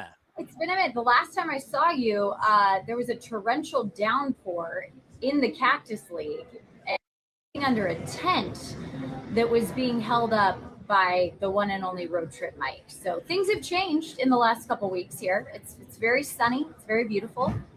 All the things. The only time it rained in Arizona was at 1:05, and we started the show at 1, and it started at 1:05, and that was the only day it's rained, was the very first show that we did. I think that's a good sign for the 2026 Athletics. Hey, be prepared for anything. That's how it goes, right? Be prepared for anything. But you made the best of it. I was proud of you. It's really, really nice to be back down here. I just arrived yesterday. Got to catch some action at the ballpark, and nothing like being away for a little bit, coming back. You're so excited. Your energy's high. You're ready to be here. and you look around and the players are like, yeah, let's go. Keep it. No, I think there's still a lot of energy. There's a lot of guys hanging around, trying to make impressions. So always good vibes down here. We talked about how it's really a lot of college basketball, and the tournaments are really starting about conference tournaments are heating up. While we were in Vegas, WCC was going on, and now all of them are going to be going on. You've been calling college basketball. You just did some NBA. How much fun have you been doing some hoops? Oh gosh, it's always fun to do hoops. I love hoop season. Crossover season's fun right now. Like you mentioned, all the tournaments. Got the chance to do a package for women's basketball this year, and wow, just saw some ball. UCLA ran that division, such a good team, and they look to be a Final Four contender for sure on the women's side of the bracket. So it was a ton of fun. Obviously, getting to do women's empowerment game for the Warriors for the third straight year was awesome. But the cherry on top for me was just sitting in the presence of greatness. I got to call the game with Cheryl Miller and with Natalie Nakase, who's, of course, the Valkyries coach, the reigning W coach of the year. So just to sit there, I mean, you have to pinch yourself sometimes. You're like, I can't believe we're just having basketball conversations with the GOAT and Cheryl Miller. It's pretty cool. Yeah, look it up, kid. USC Trojan. Her brother Reggie was a Bruin. She was a Trojan. And a lot of people still feel to this day Cheryl Miller, the greatest female basketball player of all time. Can you imagine if the WNBA would have been around when she was playing? She was Michael Jordan. She would have been the Jordan of the WNBA. You're right. And I think a lot of conversation around that, right? Like, I think that's what's important is obviously looking back in time, how cool would it have been for Cheryl Miller to play professionally stateside and be a star.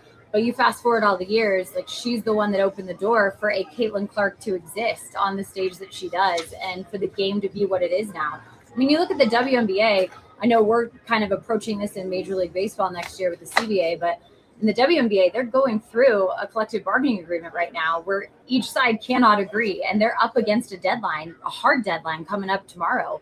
And it's like the fact that they're even in a position where the players have the right to sit there and kind of barter what they deserve in professional women's basketball is a really great place to be. I know it's usually negative for fans, but it is. It's a great place to be that they can control their own narrative now.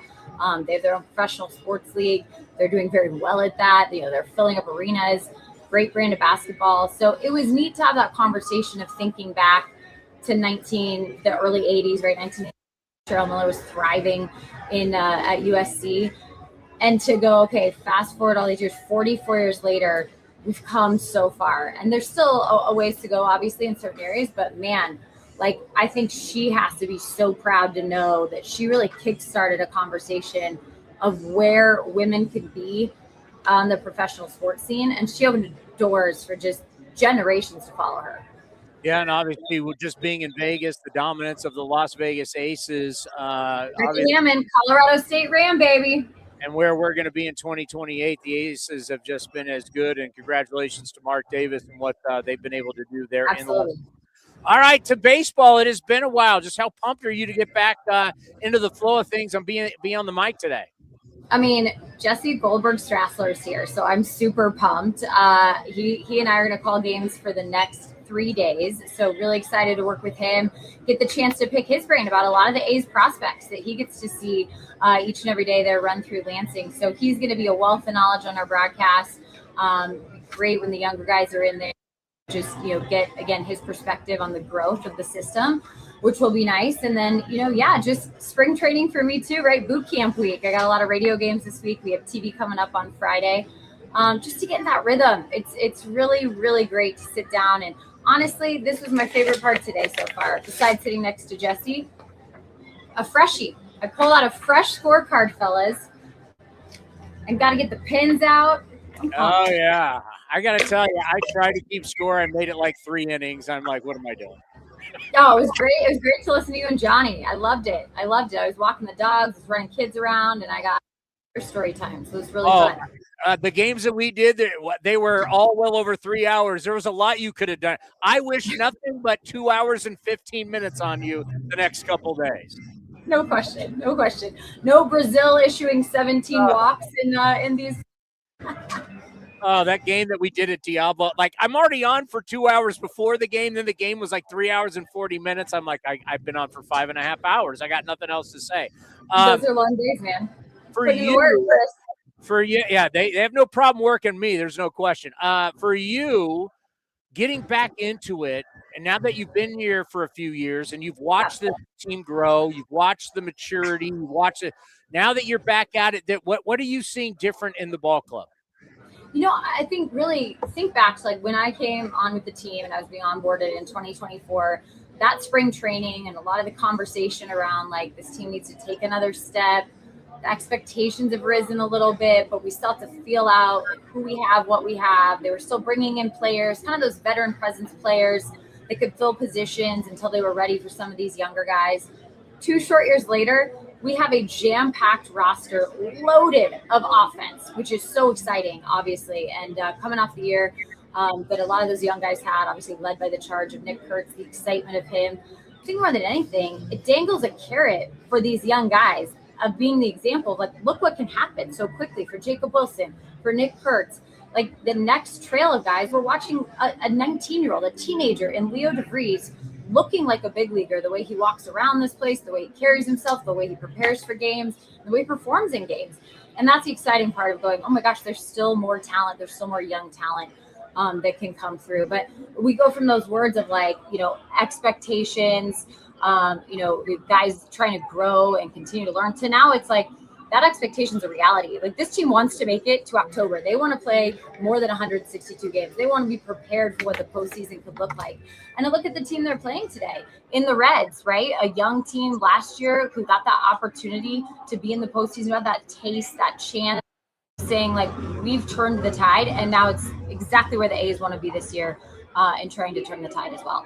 Now, what's great about your lineup today, Zach Geloff is going to make his debut. Yes. He's finally healthy for the first time, so cross your fingers there.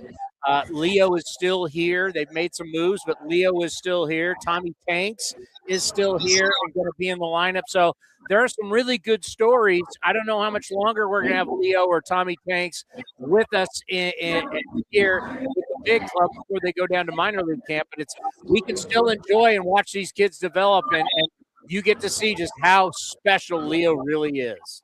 Yes, and no question. I think the time here and what fans, you know, sometimes you look at numbers. We all know, we say this ad nauseum every year, like spring training numbers don't matter. They don't matter for the team collectively. They don't matter individually.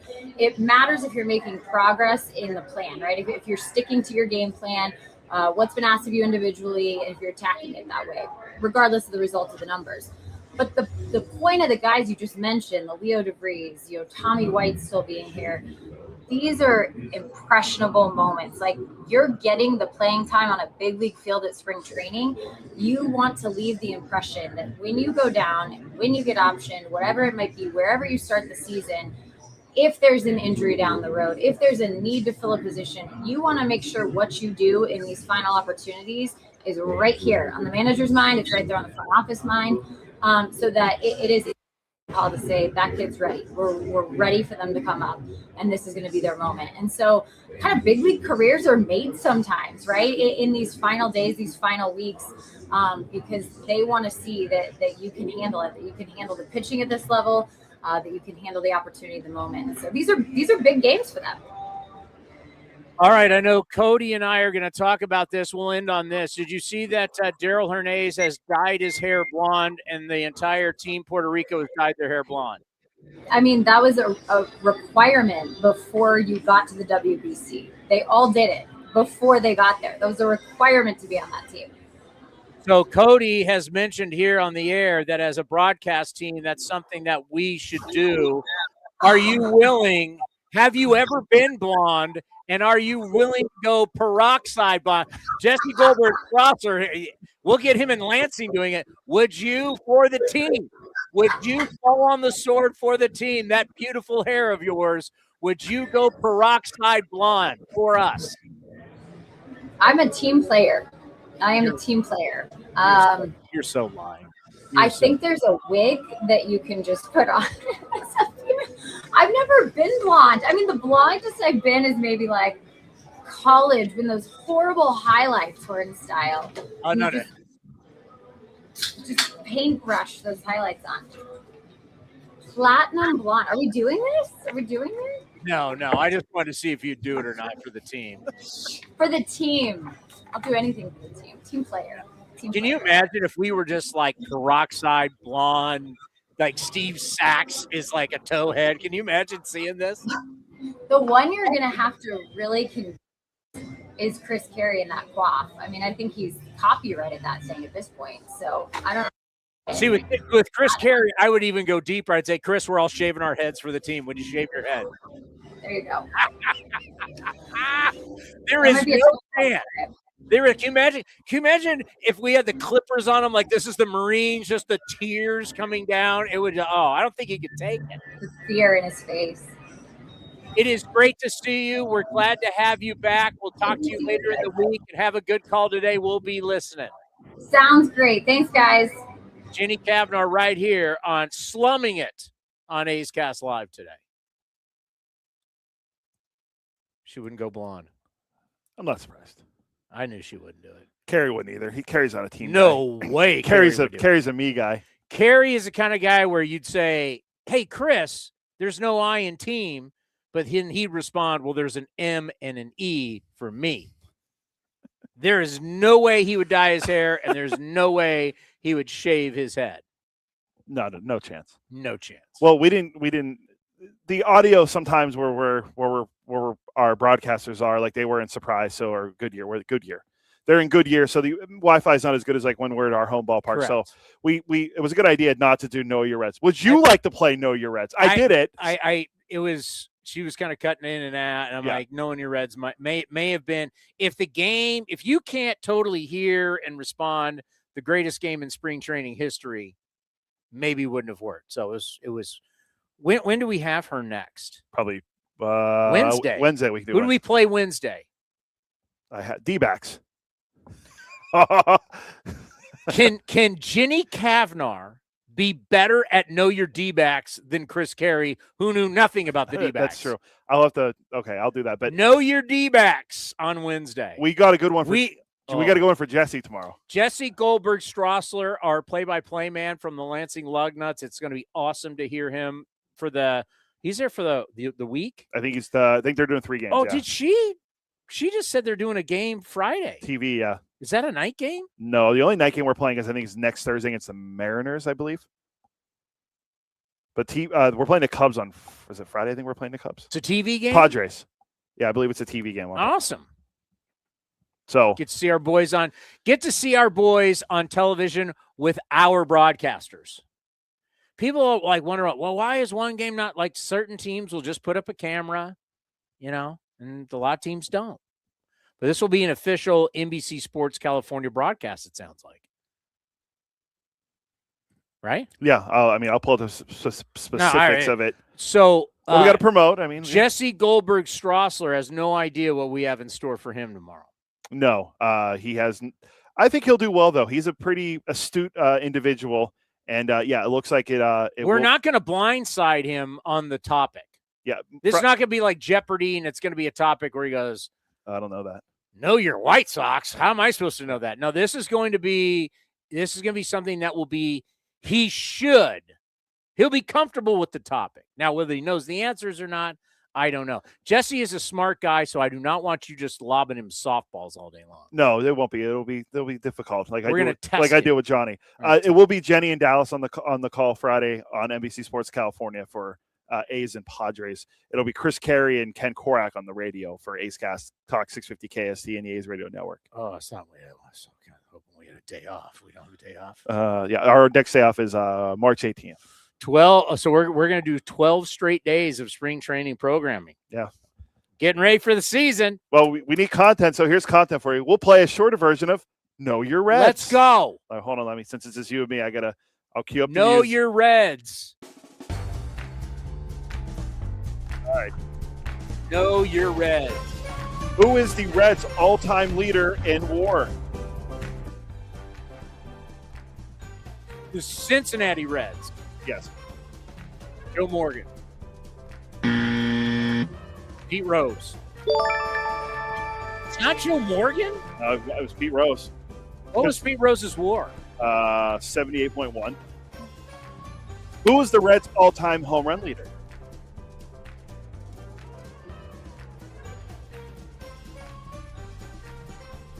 Want to go Joey Votto. Johnny Bench? I was like, yeah. Because it's not massive. It's like 300-something home 389. runs. Yeah, it's not. They never had anybody who's got 500 jacks. Who, in 1938, who was the only pitcher to ever throw back-to-back no-hitters? Vandermeer. Johnny Vandermeer, to be exact. Can you name the teams he did it against? No. The Boston Bees and the Brooklyn Dodgers. Wow. Who was the only pitcher in Reds history to throw a perfect game?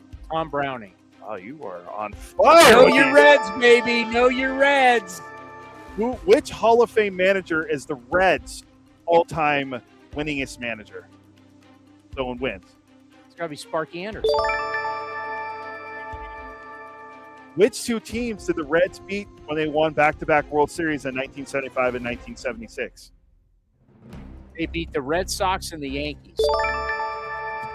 Don't mess with me. I'm not Johnny Dosco. Don't mess with me. Who was the first Reds player to hit 50 home runs in a season? George Foster. Which I found this stat interesting after looking more up. He was actually. Can I have our fan base be impressed with my knowledge? Know your Reds, National League. No major leaguer hit more than 50 or more home runs between 1965 and 1990. 52 to be exact. Yeah, he won the MVP that year. You're right in my wheelhouse of when I was a kid.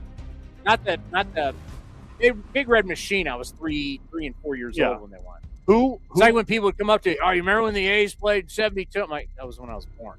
No. Yeah, we don't remember. Who led the Reds in Who led the Reds in home runs in 1990? The year they won to the World Series. I gotta go, my guy Eric Davis. Eric the Red, if that's not it.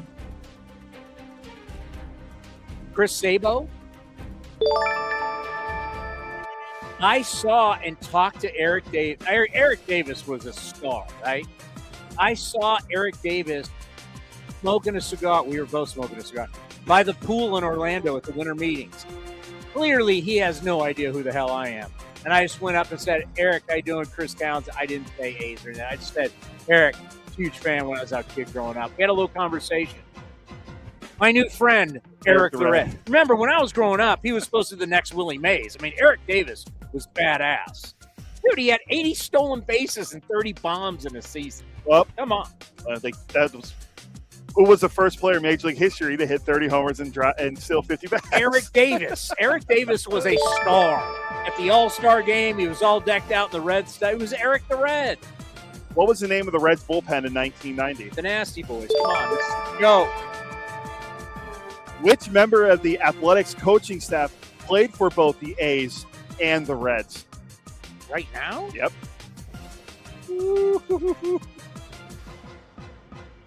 Kotze didn't play for the Reds. Correct. Did not. Bobby Crosby played for the Reds? He was a Pirate. So same division, just not the same team.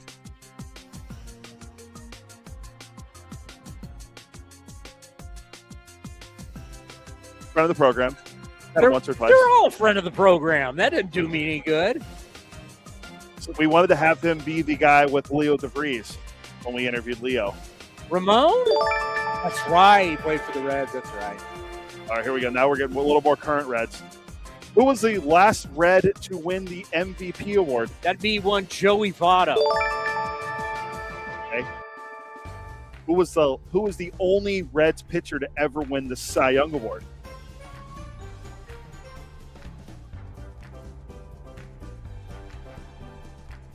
Only Red. Former friend of the program. He's no longer pitching and a little controversial. So is it recent? Yeah, a little controversial. It's controversial. Yeah. So I'm not going Tom Seaver. Not Jose Rio, former A. Want to side with the Reds. And he's controversial? Yeah. Not Rob Dibble. Once threw a baseball over the center field wall. Oh, Trevor Bauer. At 2020, he's the only Reds player to ever. I would think Cleveland. Yeah, he's the only Reds player to ever win a Cy Young Award. Really? Pretty wild, yeah. All right, couple more. What is the most famous food item at Great America Ballpark? Oh, the Skyline Chili. Awful. Okay. I've ever told you my Skyline Chili when I was working for the Raiders and we're playing the Bengals there, and I went, this is spaghetti. This isn't chili. And they're like, this is what it is. I went. I looked it up because Nate didn't know what it was either. There's different ways you can do. You can do 3-way, spaghetti, chili, and cheese. 4-way, that's the 3-way with onions or beans. The 5-way is the 3-way, spaghetti, chili, cheese, onions, and beans. It's thick spaghetti noodles, folks, with chili on top of it. That to me is not chili. I don't need thick spaghetti. That's not chili to me, but that's Skyline Chili. And all right. Last one, because I already asked you the question about I have the highest WAR for both the A's, playing for both the A's and the Reds, and you got it. You nailed it earlier. The great Joe Morgan. Friend of the program. Can you name the 4 Cincinnati Red mascots? There's Mr. Red, Mrs. Red, and I don't know the other 2. So it's Mr. Red, yeah, Rosie Red, Mr. Red Legs, and the newest one that they introed in 2003 when they brought in Great America Ballpark. That'd be Gapper. The Reds have 4 mascots. The Reds have 4 mascots. How ridiculous. That is a marketing department on steroids. For a team that hasn't won a World Series since 1990. 4. We have 4. You've got to have 4 mascots. I mean, that's ridiculous. They are a historic franchise. I get it. Oh, they are. There's no doubt. So, I think I did pretty good on Know Your Reds. Oh, you did. And I'm not a Reds fan.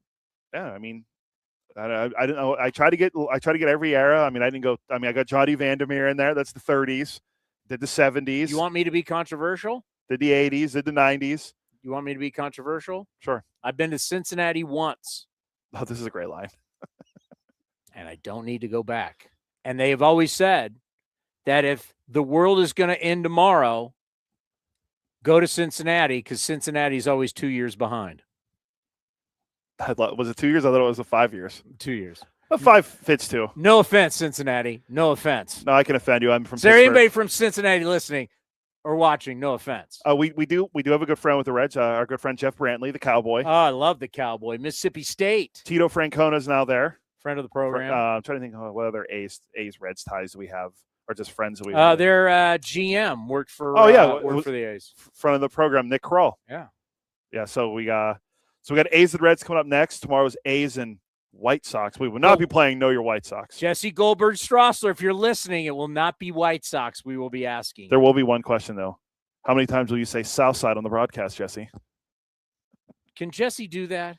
That's Corey. It's an A's broadcaster. That's an A. Only the A's brought hammer. Nate, keep track of that tomorrow. South Side of Chicago. 30 seconds. What White Sox? What great White Sox has appeared on A's Cast Live, maybe more than any other guest from another team? White Sox great. Hawk Harrelson? No. Oh, he's only been on with us twice. Jeff Blum. Oh, yeah, true. Blummer, yeah. You can't. Maybe we need to have Cody start answering questions. All right, coming up next, A's baseball. It's the A's and the Reds. We'll be back tomorrow at 11 o'clock. Enjoy a little afternoon hardball. All things A's, head over to athletics.com/A'sCast. That's athletics.com/A'sCast to listen to A's baseball in full 24/7 coverage of the A's, only on A's Cast. With a single click, you can stream great shows, live pre- and post-game coverage, and of course, all the great action of the A's this season. Head to athletics.com/A'sCast today.